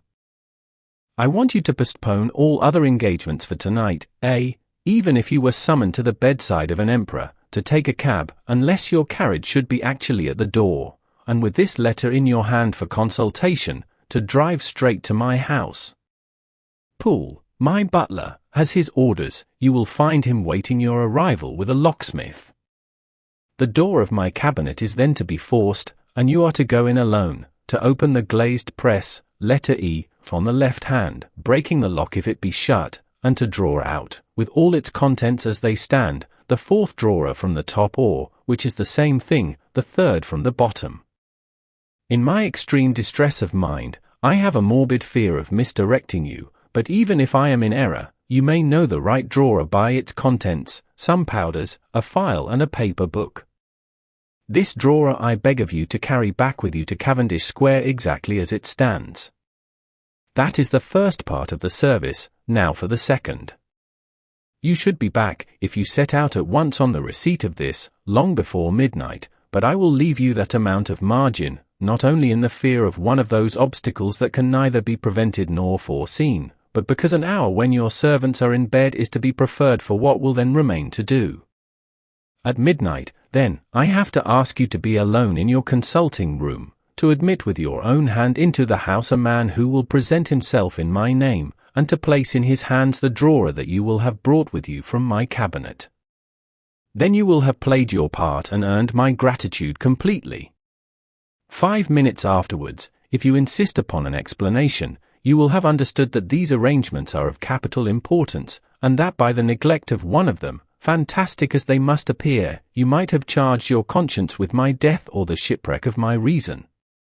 Confident as I am that you will not trifle with this appeal, my heart sinks and my hand trembles at the bare thought of such a possibility. Think of me at this hour, in a strange place, labouring under a blackness of distress that no fancy can exaggerate, and yet well aware that, if you will but punctually serve me, my troubles will roll away like a story that is told.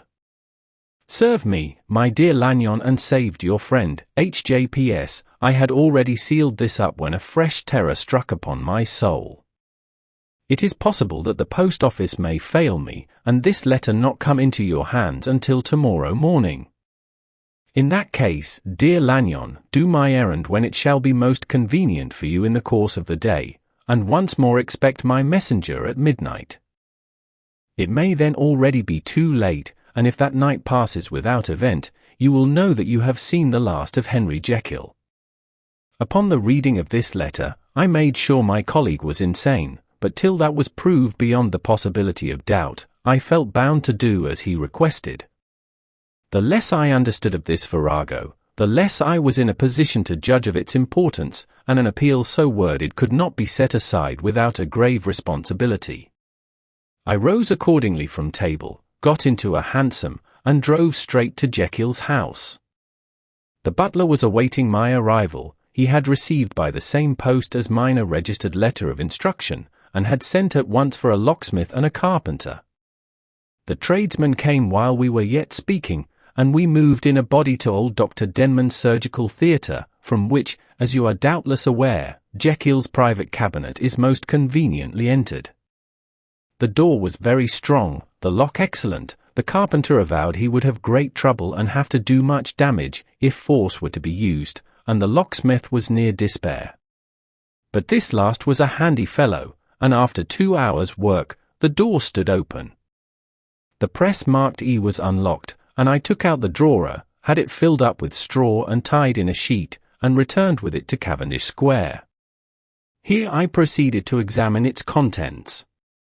The powders were neatly enough made up, but not with the nicety of the dispensing chemist, so that it was plain they were of Jekyll's private manufacture, and when I opened one of the wrappers I found what seemed to me a simple crystalline salt of a white color. The phial, to which I next turned my attention, might have been about half full of a blood-red liquor, which was highly pungent to the sense of smell and seemed to me to contain phosphorus and some volatile ether. At the other ingredients I could make no guess. The book was an ordinary version book and contained little but a series of dates.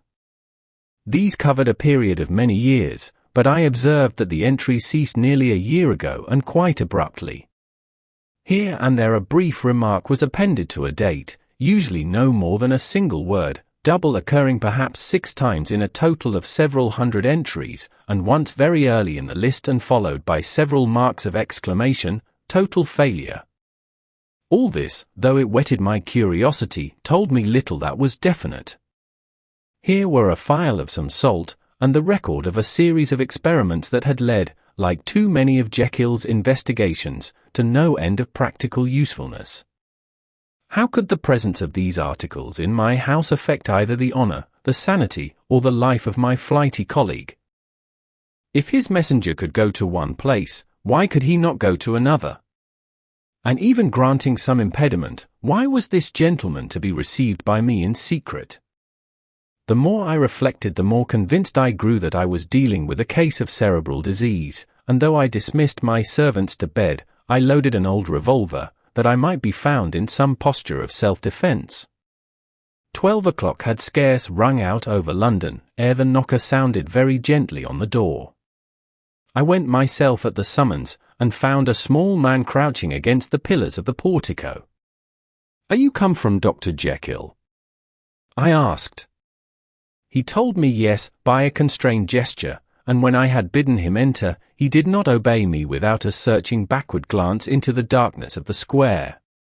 There was a policeman not far off, advancing with his bull's eye open, and at the sight, I thought my visitor started and made greater haste. These particulars struck me, I confess, disagreeably, and as I followed him into the bright light of the consulting room, I kept my hand ready on my weapon.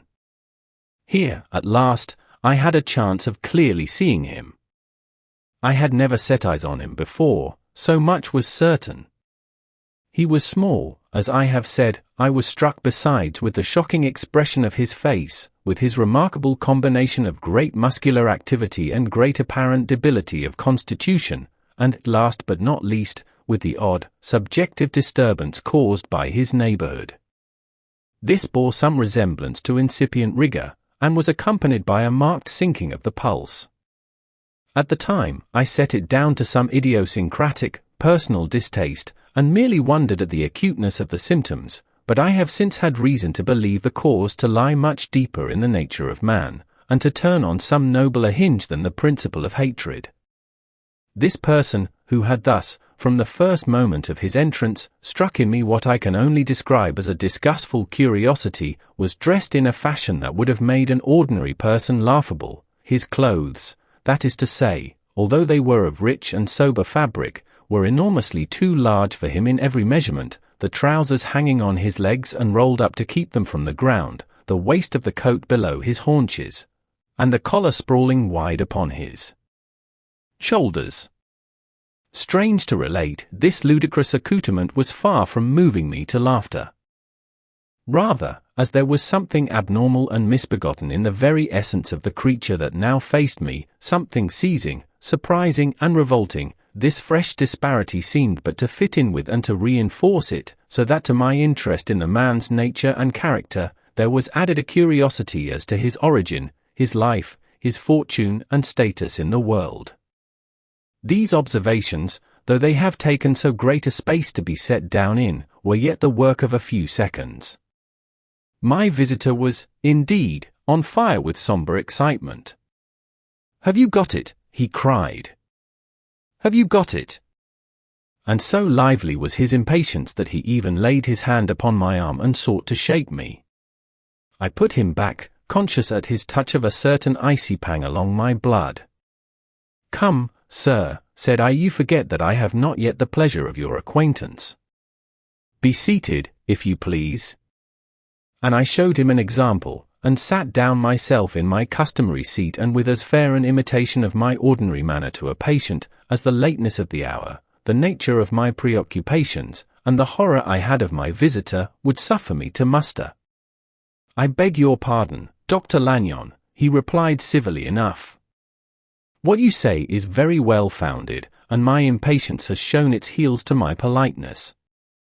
I come here at the instance of your colleague, Dr. Henry Jekyll, on a piece of business of some moment, and I understood." He paused and put his hand to his throat, and I could see, in spite of his collected manner, that he was wrestling against the approaches of the hysteria. "I understood, a drawer," but here I took pity on my visitor's suspense, and some perhaps on my own growing curiosity. "There it is, sir," said I, pointing to the drawer, where it lay on the floor behind a table and still covered with the sheet. He sprang to it, and then paused, and laid his hand upon his heart. I could hear his teeth grate with the convulsive action of his jaws, and his face was so ghastly to see that I grew alarmed both for his life and reason. "Compose yourself," said I. He turned a dreadful smile to me, and as if with the decision of despair, plucked away the sheet. At sight of the contents, he uttered one loud sob of such immense relief that I sat petrified. And the next moment, in a voice that was already fairly well under control, "Have you a graduated glass?" he asked. I rose from my place with something of an effort and gave him what he asked. He thanked me with a smiling nod, measured out a few minims of the red tincture and added one of the powders. The mixture, which was at first of a reddish hue, began, in proportion as the crystals melted, to brighten in colour, to effervesce audibly, and to throw off small fumes of vapour. Suddenly, and at the same moment, the ebullition ceased and the compound changed to a dark purple, which faded again more slowly to a watery green. My visitor, who had watched these metamorphoses with a keen eye, smiled, set down the glass upon the table, and then turned and looked upon me with an air of scrutiny. "And now," said he, "to settle what remains. Will you be wise? Will you be guided? Will you suffer me to take this glass in my hand and to go forth from your house without further parley? Or has the greed of curiosity too much command of you? Think before you answer, for it shall be done as you decide. As you decide, you shall be left as you were before, and neither richer nor wiser, unless the sense of service rendered to a man in mortal distress may be counted as a kind of riches of the soul. Or, if you shall so prefer to choose, a new province of knowledge and new avenues to fame and power shall be laid open to you, here, in this room, upon the instant, and your sight shall be blasted by a prodigy to stagger the unbelief of Satan." "Sir," said I, affecting a coolness that I was far from truly possessing, "you speak enigmas, and you will perhaps not wonder that I hear you with no very strong impression of belief. But I have gone too far in the way of inexplicable services to pause before I see the end." "It is well," replied my visitor. "Lanyon, you remember your vows. What follows is under the seal of our profession. And now, you who have so long been bound to the most narrow and material views, you who have denied the virtue of transcendental medicine, you who have derided your superiors, behold." He put the glass to his lips and drank at one gulp. A cry followed. He reeled, staggered, clutched at the table and held on, staring with injected eyes, gasping with open mouth, and as I looked there came, I thought, a change. He seemed to swell, his face became suddenly black and the features seemed to melt and alter, and the next moment, I had sprung to my feet and leaped back against the wall, my arms raised to shield me from that prodigy, my mind submerged in terror. "Oh God!" I screamed, and "Oh God!" again and again, for there before my eyes, pale and shaken, and half fainting, and groping before him with his hands, like a man restored from death, there stood Henry Jekyll. What he told me in the next hour, I cannot bring my mind to set on paper. I saw what I saw, I heard what I heard, and my soul sickened at it, and yet now when that sight has faded from my eyes, I ask myself if I believe it, and I cannot answer. My life is shaken to its roots, sleep has left me, the deadliest terror sits by me at all hours of the day and night, and I feel that my days are numbered, and that I must die, and yet I shall die incredulous. As for the moral turpitude that man unveiled to me, even with tears of penitence, I cannot, even in memory, dwell on it without a start of horror. I will say but one thing, Utterson, and that, if you can bring your mind to credit it, will be more than enough. The creature who crept into my house that night was, on Jekyll's own confession, known by the name of Hyde and hunted for in every corner of the land as the murderer of Carew. Hasty Lanyon. Henry Jekyll's full statement of the case. I was born in the year 18, to a large fortune, endowed besides with excellent parts, inclined by nature to industry, fond of the respect of the wise and good among my fellowmen, and thus, as might have been supposed, with every guarantee of an honourable and distinguished future. And indeed the worst of my faults was a certain impatient gaiety of disposition, such as has made the happiness of many, but such as I found it hard to reconcile with my imperious desire to carry my head high, and wear a more than commonly grave countenance before the public. Hence it came about that I concealed my pleasures, and that when I reached years of reflection, and began to look round me and take stock of my progress and position in the world, I stood already committed to a profound duplicity of life. Many a man would have even blazoned such irregularities as I was guilty of, but from the high views that I had set before me, I regarded and hid them with an almost morbid sense of shame. It was thus rather the exacting nature of my aspirations than any particular degradation in my faults, that made me what I was, and, with even a deeper trench than in the majority of men, severed in me those provinces of good and ill which divide and compound man's dual nature. In this case, I was driven to reflect deeply and inveterately on that hard law of life, which lies at the root of religion and is one of the most plentiful springs of distress. Though so profound a double-dealer, I was in no sense a hypocrite, both sides of me were in dead earnest. I was no more myself when I laid aside restraint and plunged in shame, than when I laboured, in the eye of day, at the furtherance of knowledge or the relief of sorrow and suffering. And it chanced that the direction of my scientific studies, which led wholly towards the mystic and the transcendental, reacted and shed a strong light on this consciousness of the perennial war among my members. With every day, and from both sides of my intelligence, the moral and the intellectual, I thus drew steadily nearer to that truth, by whose partial discovery I have been doomed to such a dreadful shipwreck, that man is not truly one, but truly two. I say two, because the state of my own knowledge does not pass beyond that point. Others will follow, others will outstrip me on the same lines, and I hazard the guess that man will be ultimately known for a mere polity of multifarious, incongruous and independent denizens.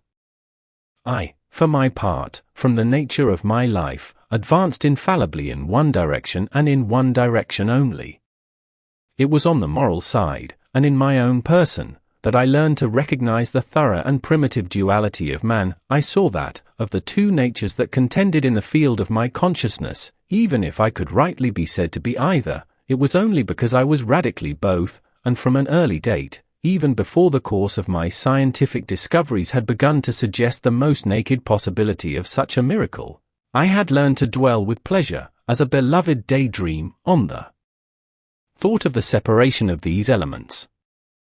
If each, I told myself, could be housed in separate identities, life would be relieved of all that was unbearable, the unjust might go his way, delivered from the aspirations and remorse of his more upright twin, and the just could walk steadfastly and securely on his upward path, doing the good things in which he found his pleasure, and no longer exposed to disgrace and penitence by the hands of this extraneous evil. It was the curse of mankind that these incongruous faggots were thus bound together, that in the agonized womb of consciousness, these polar twins should be continuously struggling. How, then, were they dissociated? I was so far in my reflections when, as I have said, a side light began to shine upon the subject from the laboratory table. I began to perceive more deeply than it has ever yet been stated, the trembling immateriality, the mist-like transience, of this seemingly so solid body in which we walk attired. Certain agents I found to have the power to shake and pluck back that fleshly vestment, even as a wind might toss the curtains of a pavilion. For two good reasons, I will not enter deeply into this scientific branch of my confession. First, because I have been made to learn that the doom and burthen of our life is bound forever on man's shoulders, and when the attempt is made to cast it off, it but returns upon us with more unfamiliar and more awful pressure. Second, because, as my narrative will make, alas, too evident, my discoveries were incomplete. Enough then, that I not only recognized my natural body from the mere aura and effulgence of certain of the powers that made up my spirit, but managed to compound a drug by which these powers should be dethroned from their supremacy, and a second form and countenance substituted, none the less natural to me because they were the expression, and bore the stamp, of lower elements in my soul. I hesitated long before I put this theory to the test of practice. I knew well that I risked death, for any drug that so potently controlled and shook the very fortress of identity, might, by the least scruple of an overdose or at the least inopportunity in the moment of exhibition, utterly blot out that immaterial tabernacle which I looked to it to change. But the temptation of a discovery so singular and profound at last overcame the suggestions of alarm. I had long since prepared my tincture. I purchased at once, from a firm of wholesale chemists, a large quantity of a particular salt which I knew, from my experiments, to be the last ingredient required, and late one accursed night, I compounded the elements, watched them boil and smoke together in the glass, and when the ebullition had subsided, with a strong glow of courage, drank off the potion. The most racking pangs succeeded, a grinding in the bones, deadly nausea, and a horror of the spirit that cannot be exceeded at the hour of birth or death. Then these agonies began swiftly to subside, and I came to myself as if out of a great sickness. There was something strange in my sensations, something indescribably new and, from its very novelty, incredibly sweet. I felt younger, lighter, happier in body. Within I was conscious of a heady recklessness, a current of disordered sensual images running like a mill race in my fancy, a solution of the bonds of obligation, an unknown but not an innocent freedom of the soul. I knew myself, at the first breath of this new life, to be more wicked, tenfold more wicked, sold a slave to my original evil, and the thought, in that moment, braced and delighted me like wine. I stretched out my hands, exulting in the freshness of these sensations, and in the act, I was suddenly aware that I had lost in stature. There was no mirror, at that date, in my room. That which stands beside me as I write, was brought there later on and for the very purpose of these transformations. The night, however, was far gone into the morning, black as it was nearly ripe for the conception of the day. The inmates of my house were locked in the most rigorous hours of slumber, and I determined, flushed as I was with hope and triumph, to venture in my new shape as far as to my bedroom. I crossed the yard, wherein the constellations looked down upon me. I could have thought, with wonder, the first creature of that sort that their unsleeping vigilance had yet disclosed to them. I stole through the corridors, a stranger in my own house, and coming to my room, I saw for the first time the appearance of Edward Hyde. I must here speak by theory alone, saying not that which I know, but that which I suppose to be most probable. The evil side of my nature, to which I had now transferred the stamping efficacy, was less robust and less developed than the good which I had just deposed. Again, in the course of my life, which had been, after all, 9/10 a life of effort, virtue, and control, it had been much less exercised and much less exhausted. And hence, as I think, it came about that Edward Hyde was so much smaller, slighter, and younger than Henry Jekyll. Even as good shone upon the countenance of the one, evil was written broadly and plainly on the face of the other. Evil besides, which I must still believe to be the lethal side of man, had left on that body an imprint of deformity and decay. And yet when I looked upon that ugly idol in the glass, I was conscious of no repugnance, rather of a leap of welcome. This, too, was myself. It seemed natural and human. In my eyes it bore a livelier image of the spirit, it seemed more express and single, than the imperfect and divided countenance I had been hitherto accustomed to call mine. And in so far I was doubtless right. I have observed that when I wore the semblance of Edward Hyde, none could come near to me at first without a visible misgiving of the flesh. This, as I take it, was because all human beings, as we meet them, are commingled out of good and evil, and Edward Hyde, alone in the ranks of mankind, was pure evil.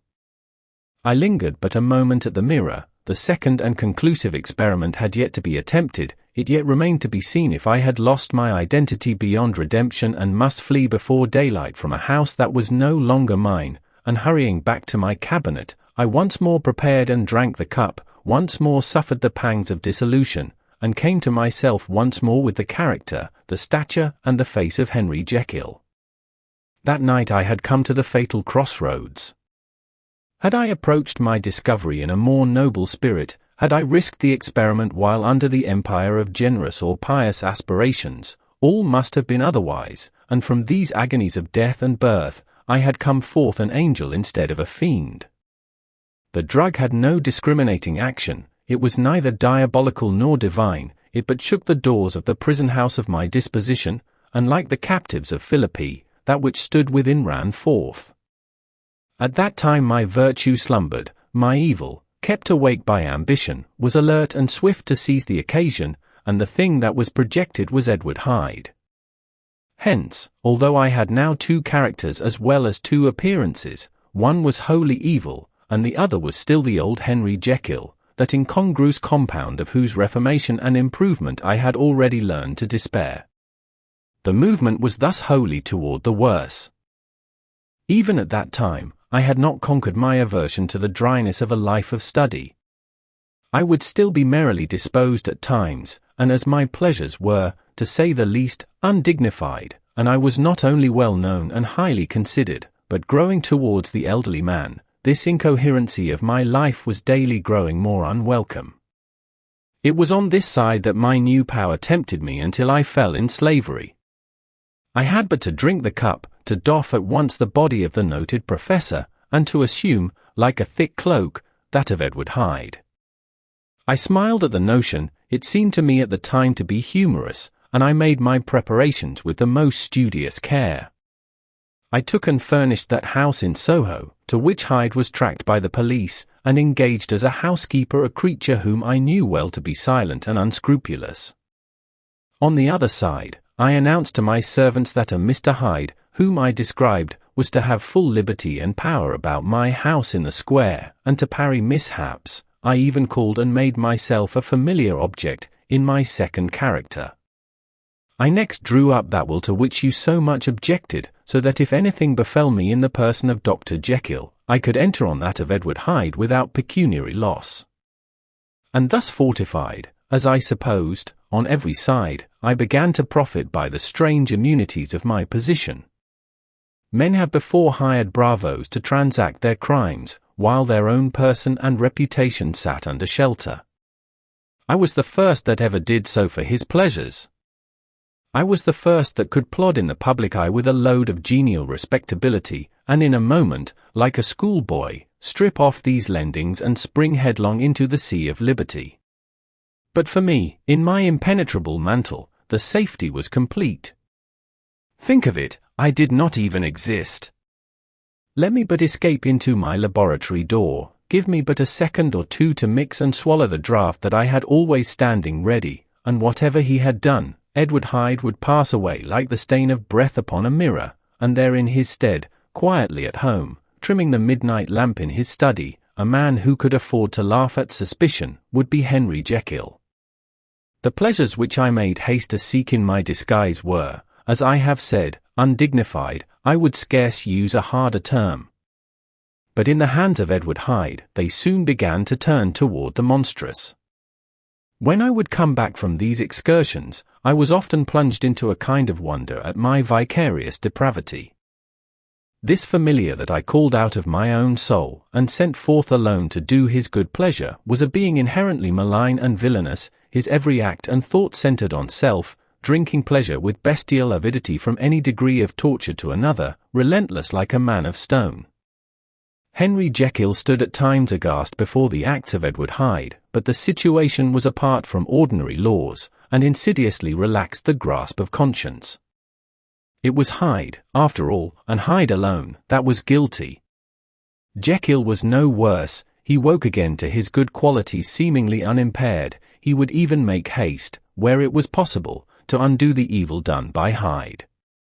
And thus his conscience slumbered. Into the details of the infamy at which I thus connived, for even now I can scarce grant that I committed it, I have no design of entering, I mean but to point out the warnings and the successive steps with which my chastisement approached. I met with one accident which, as it brought on no consequence, I shall no more than mention.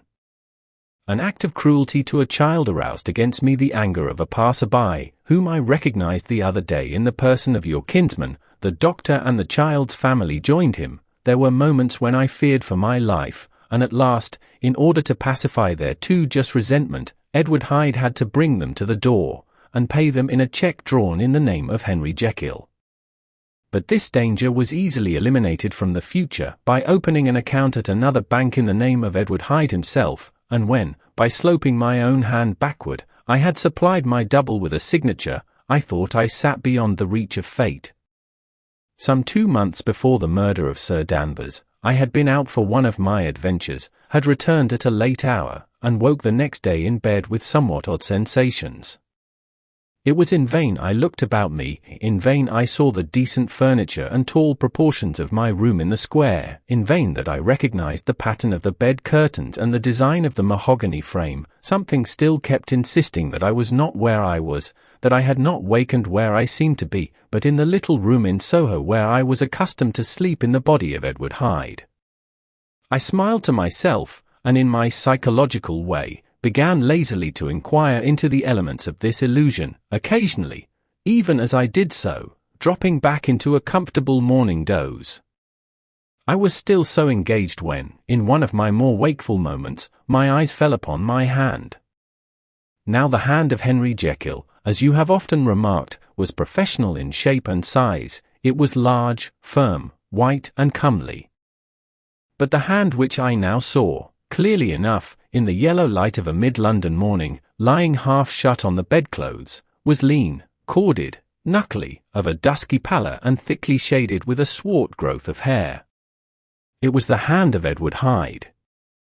I must have stared upon it for near half a minute, sunk as I was in the mere stupidity of wonder, before terror woke up in my breast as sudden and startling as the crash of cymbals, and bounding from my bed I rushed to the mirror. At the sight that met my eyes, my blood was changed into something exquisitely thin and icy. Yes, I had gone to bed Henry Jekyll, I had awakened Edward Hyde. How was this to be explained? I asked myself, and then, with another bound of terror, how was it to be remedied? It was well on in the morning, the servants were up, all my drugs were in the cabinet, a long journey down 2 pair of stairs, through the back passage, across the open court and through the anatomical theatre, from where I was then standing horror-struck. It might indeed be possible to cover my face, but of what use was that, when I was unable to conceal the alteration in my stature? And then with an overpowering sweetness of relief, it came back upon my mind that the servants were already used to the coming and going of my second self. I had soon dressed, as well as I was able, in clothes of my own size, had soon passed through the house, where Bradshaw stared and drew back at seeing Mr. Hyde at such an hour and in such a strange array, and 10 minutes later, Dr. Jekyll had returned to his own shape and was sitting down, with a darkened brow, to make a feint of breakfasting. Small indeed was my appetite. This inexplicable incident, this reversal of my previous experience, seemed, like the Babylonian finger on the wall, to be spelling out the letters of my judgment, and I began to reflect more seriously than ever before on the issues and possibilities of my double existence. That part of me which I had the power of projecting, had lately been much exercised and nourished. It had seemed to me of late as though the body of Edward Hyde had grown in stature, as though, when I wore that form, I were conscious of a more generous tide of blood, and I began to spy a danger that, if this were much prolonged, the balance of my nature might be permanently overthrown, the power of voluntary change be forfeited, and the character of Edward Hyde become irrevocably mine. The power of the drug had not been always equally displayed. Once, very early in my career, it had totally failed me. Since then I had been obliged on more than one occasion to double, and once, with infinite risk of death, to treble the amount, and these rare uncertainties had cast hitherto the sole shadow on my contentment. Now, however, and in the light of that morning's accident, I was led to remark that whereas, in the beginning, the difficulty had been to throw off the body of Jekyll, it had of late gradually but decidedly transferred itself to the other side. All things therefore seemed to point to this, that I was slowly losing hold of my original and better self, and becoming slowly incorporated with my second and worse. Between these two, I now felt I had to choose. My two natures had memory in common, but all other faculties were most unequally shared between them. Jekyll, who was composite, now with the most sensitive apprehensions, now with a greedy gusto, projected and shared in the pleasures and adventures of Hyde, but Hyde was indifferent to Jekyll, or but remembered him as the mountain bandit remembers the cavern in which he conceals himself from pursuit. Jekyll had more than a father's interest, Hyde had more than a son's indifference. To cast in my lot with Jekyll was to die to those appetites which I had long secretly indulged and had of late begun to pamper. To cast it in with Hyde was to die to 1,000 interests and aspirations, and to become, at a blow and forever, despised and friendless. The bargain might appear unequal, but there was still another consideration in the scales, for while Jekyll would suffer smartingly in the fires of abstinence, Hyde would be not even conscious of all that he had lost. Strange as my circumstances were, the terms of this debate are as old and commonplace as man. Much the same inducements and alarms cast the die for any tempted and trembling sinner, and it fell out with me, as it falls with so vast a majority of my fellows, that I chose the better part and was found wanting in the strength to keep to it. Yes, I preferred the elderly and discontented doctor, surrounded by friends and cherishing honest hopes, and bade a resolute farewell to the liberty, the comparative youth, the light step, leaping impulses and secret pleasures, that I had enjoyed in the disguise of Hyde. I made this choice perhaps with some unconscious reservation, for I neither gave up the house in Soho, nor destroyed the clothes of Edward Hyde, which still lay ready in my cabinet. For 2 months, however, I was true to my determination. For 2 months, I led a life of such severity as I had never before attained to, and enjoyed the compensations of an approving conscience. But time began at last to obliterate the freshness of my alarm, the praises of conscience began to grow into a thing of course, I began to be tortured with throes and longings, as of Hyde struggling after freedom, and at last, in an hour of moral weakness, I once again compounded and swallowed the transforming draught. I do not suppose that, when a drunkard reasons with himself upon his vice, he is once out of 500 times affected by the dangers that he runs through his brutish, physical insensibility. Neither had I, long as I had considered my position, made enough allowance for the complete moral insensibility and insensate readiness to evil, which were the leading characters of Edward Hyde. Yet it was by these that I was punished. My devil had been long caged, he came out roaring. I was conscious, even when I took the draught, of a more unbridled, a more furious propensity to ill. It must have been this, I suppose, that stirred in my soul that tempest of impatience with which I listened to the civilities of my unhappy victim. I declare, at least, before God, no man morally sane could have been guilty of that crime upon so pitiful a provocation, and that I struck in no more reasonable spirit than that in which a sick child may break a plaything. But I had voluntarily stripped myself of all those balancing instincts by which even the worst of us continues to walk with some degree of steadiness among temptations, and in my case, to be tempted, however slightly, was to fall. Instantly the spirit of hell awoke in me and raged. With a transport of glee, I mauled the unresisting body, tasting delight from every blow, and it was not till weariness had begun to succeed, that I was suddenly, in the top fit of my delirium, struck through the heart by a cold thrill of terror.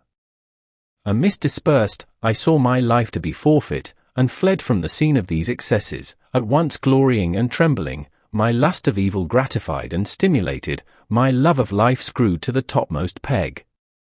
I ran to the house in Soho, and, to make assurance doubly sure, destroyed my papers, thence I set out through the lamplit streets, in the same divided ecstasy of mind, gloating on my crime, light-headedly devising others in the future, and yet still hastening and still hearkening in my wake for the steps of the avenger.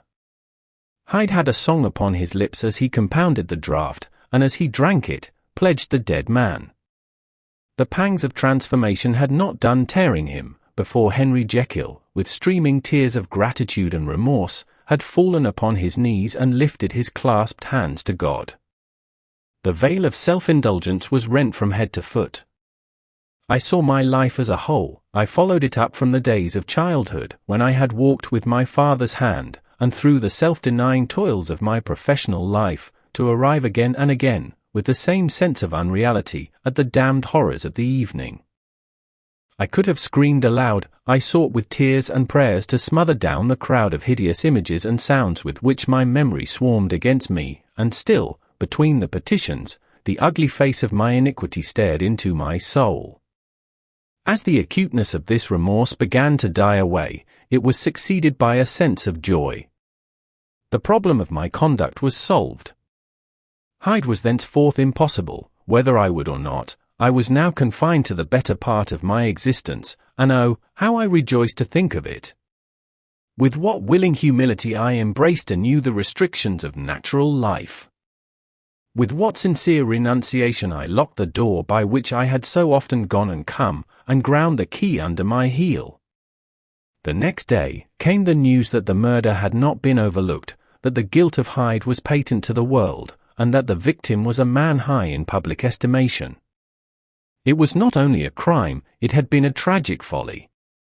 I think I was glad to know it. I think I was glad to have my better impulses thus buttressed and guarded by the terrors of the scaffold. Jekyll was now my city of refuge. Let but Hyde peep out an instant, and the hands of all men would be raised to take and slay him.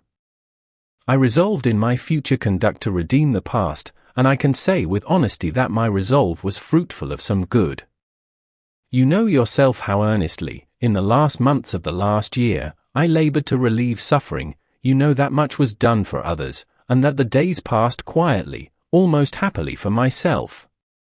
Nor can I truly say that I wearied of this beneficent and innocent life. I think instead that I daily enjoyed it more completely, but I was still cursed with my duality of purpose, and as the first edge of my penitence wore off, the lower side of me, so long indulged, so recently chained down, began to growl for license. Not that I dreamed of resuscitating Hyde. The bare idea of that would startle me to frenzy. No, it was in my own person that I was once more tempted to trifle with my conscience, and it was as an ordinary secret sinner that I at last fell before the assaults of temptation. There comes an end to all things. The most capacious measure is filled at last, and this brief condescension to my evil finally destroyed the balance of my soul. And yet I was not alarmed. The fall seemed natural, like a return to the old days before I had made my discovery. It was a fine, clear, January day, wet underfoot where the frost had melted, but cloudless overhead, and the Regent's Park was full of winter chirrupings and sweet with spring odours. I sat in the sun on a bench, the animal within me licking the chops of memory, the spiritual side a little drowsed, promising subsequent penitence, but not yet moved to begin. After all, I reflected, I was like my neighbours, and then I smiled, comparing myself with other men, comparing my active goodwill with the lazy cruelty of their neglect. And at the very moment of that vainglorious thought, a qualm came over me, a horrid nausea and the most deadly shuddering. These passed away, and left me faint, and then as in its turn faintness subsided, I began to be aware of a change in the temper of my thoughts, a greater boldness, a contempt of danger, a solution of the bonds of obligation. I looked down, my clothes hung formlessly on my shrunken limbs, the hand that lay on my knee was corded and hairy. I was once more Edward Hyde. A moment before I had been safe of all men's respect, wealthy, beloved, the cloth laying for me in the dining room at home, and now I was the common quarry of mankind, hunted, houseless, a known murderer, thrall to the gallows. My reason wavered, but it did not fail me utterly. I have more than once observed that in my second character, my faculties seemed sharpened to a point and my spirits more tensely elastic, thus it came about that, where Jekyll perhaps might have succumbed, Hyde rose to the importance of the moment. My drugs were in one of the presses of my cabinet. How was I to reach them? That was the problem that, crushing my temples in my hands, I set myself to solve. The laboratory door I had closed. If I sought to enter by the house, my own servants would consign me to the gallows. I saw I must employ another hand, and thought of Lanyon. How was he to be reached? How persuaded? Supposing that I escaped capture in the streets, how was I to make my way into his presence?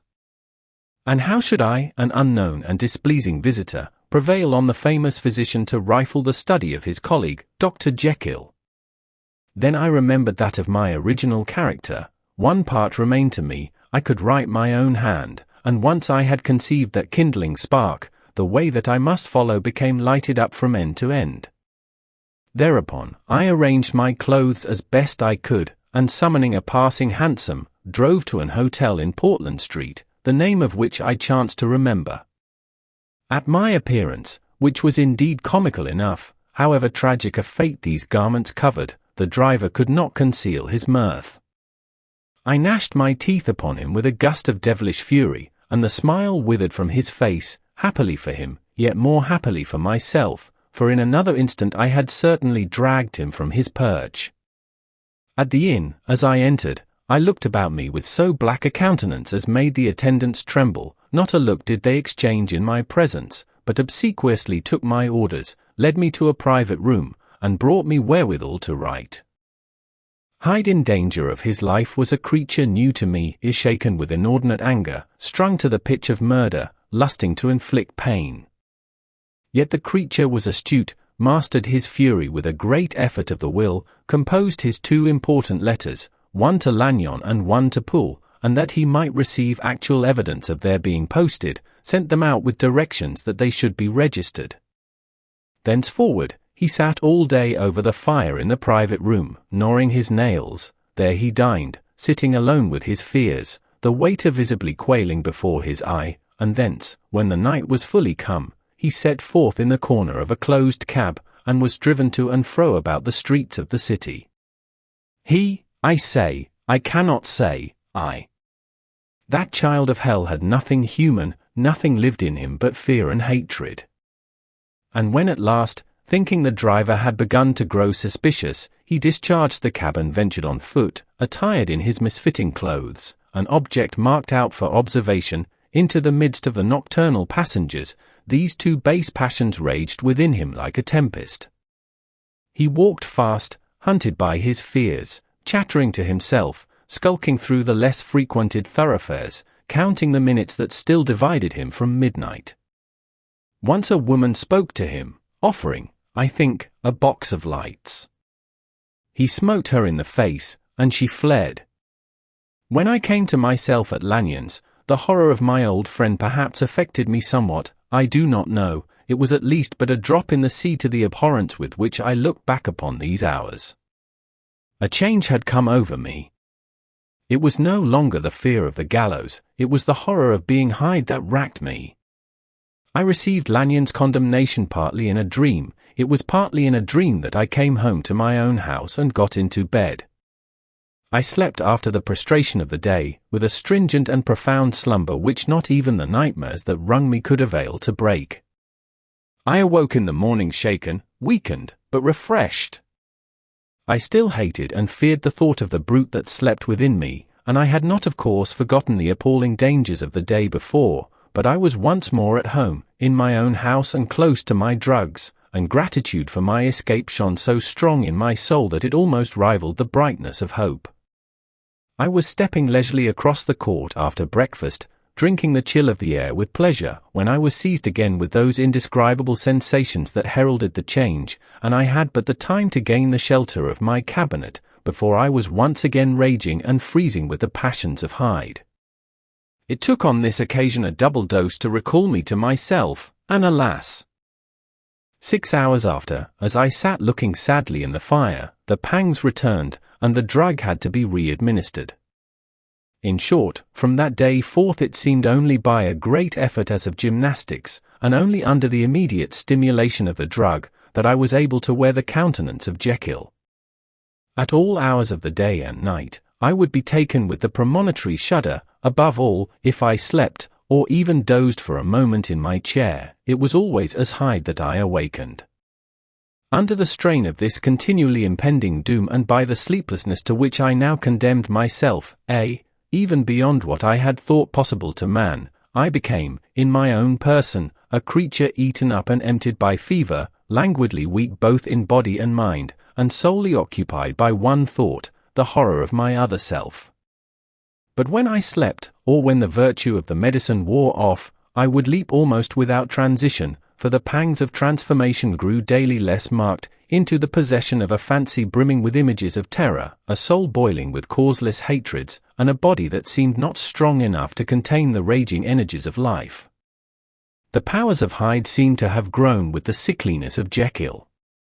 And certainly the hate that now divided them was equal on each side.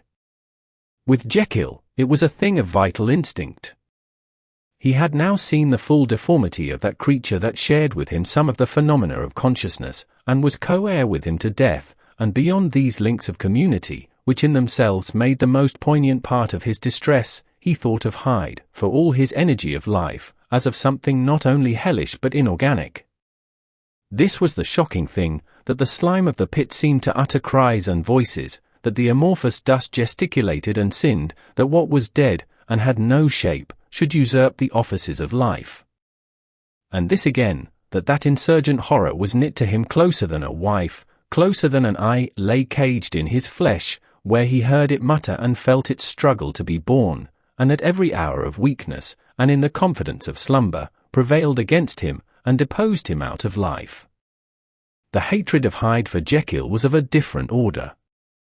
His terror of the gallows drove him continually to commit temporary suicide, and return to his subordinate station of a part instead of a person, but he loathed the necessity, he loathed the despondency into which Jekyll was now fallen, and he resented the dislike with which he was himself regarded. Hence the ape-like tricks that he would play me, scrawling in my own hand blasphemies on the pages of my books, burning the letters and destroying the portrait of my father, and indeed, had it not been for his fear of death, he would long ago have ruined himself in order to involve me in the ruin. But his love of life is wonderful. I go further, I, who sicken and freeze at the mere thought of him, when I recall the abjection and passion of this attachment, and when I know how he fears my power to cut him off by suicide, I find it in my heart to pity him. It is useless, and the time awfully fails me, to prolong this description. No one has ever suffered such torments, let that suffice, and yet even to these, habit brought, no, not alleviation, but a certain callousness of soul, a certain acquiescence of despair, and my punishment might have gone on for years, but for the last calamity which has now fallen, and which has finally severed me from my own face and nature. My provision of the salt, which had never been renewed since the date of the first experiment, began to run low. I sent out for a fresh supply and mixed the draught. The ebullition followed, and the first change of colour, not the second. I drank it and it was without efficiency. You will learn from Poole how I have had London ransacked. It was in vain, and I am now persuaded that my first supply was impure, and that it was that unknown impurity which lent efficacy to the draught.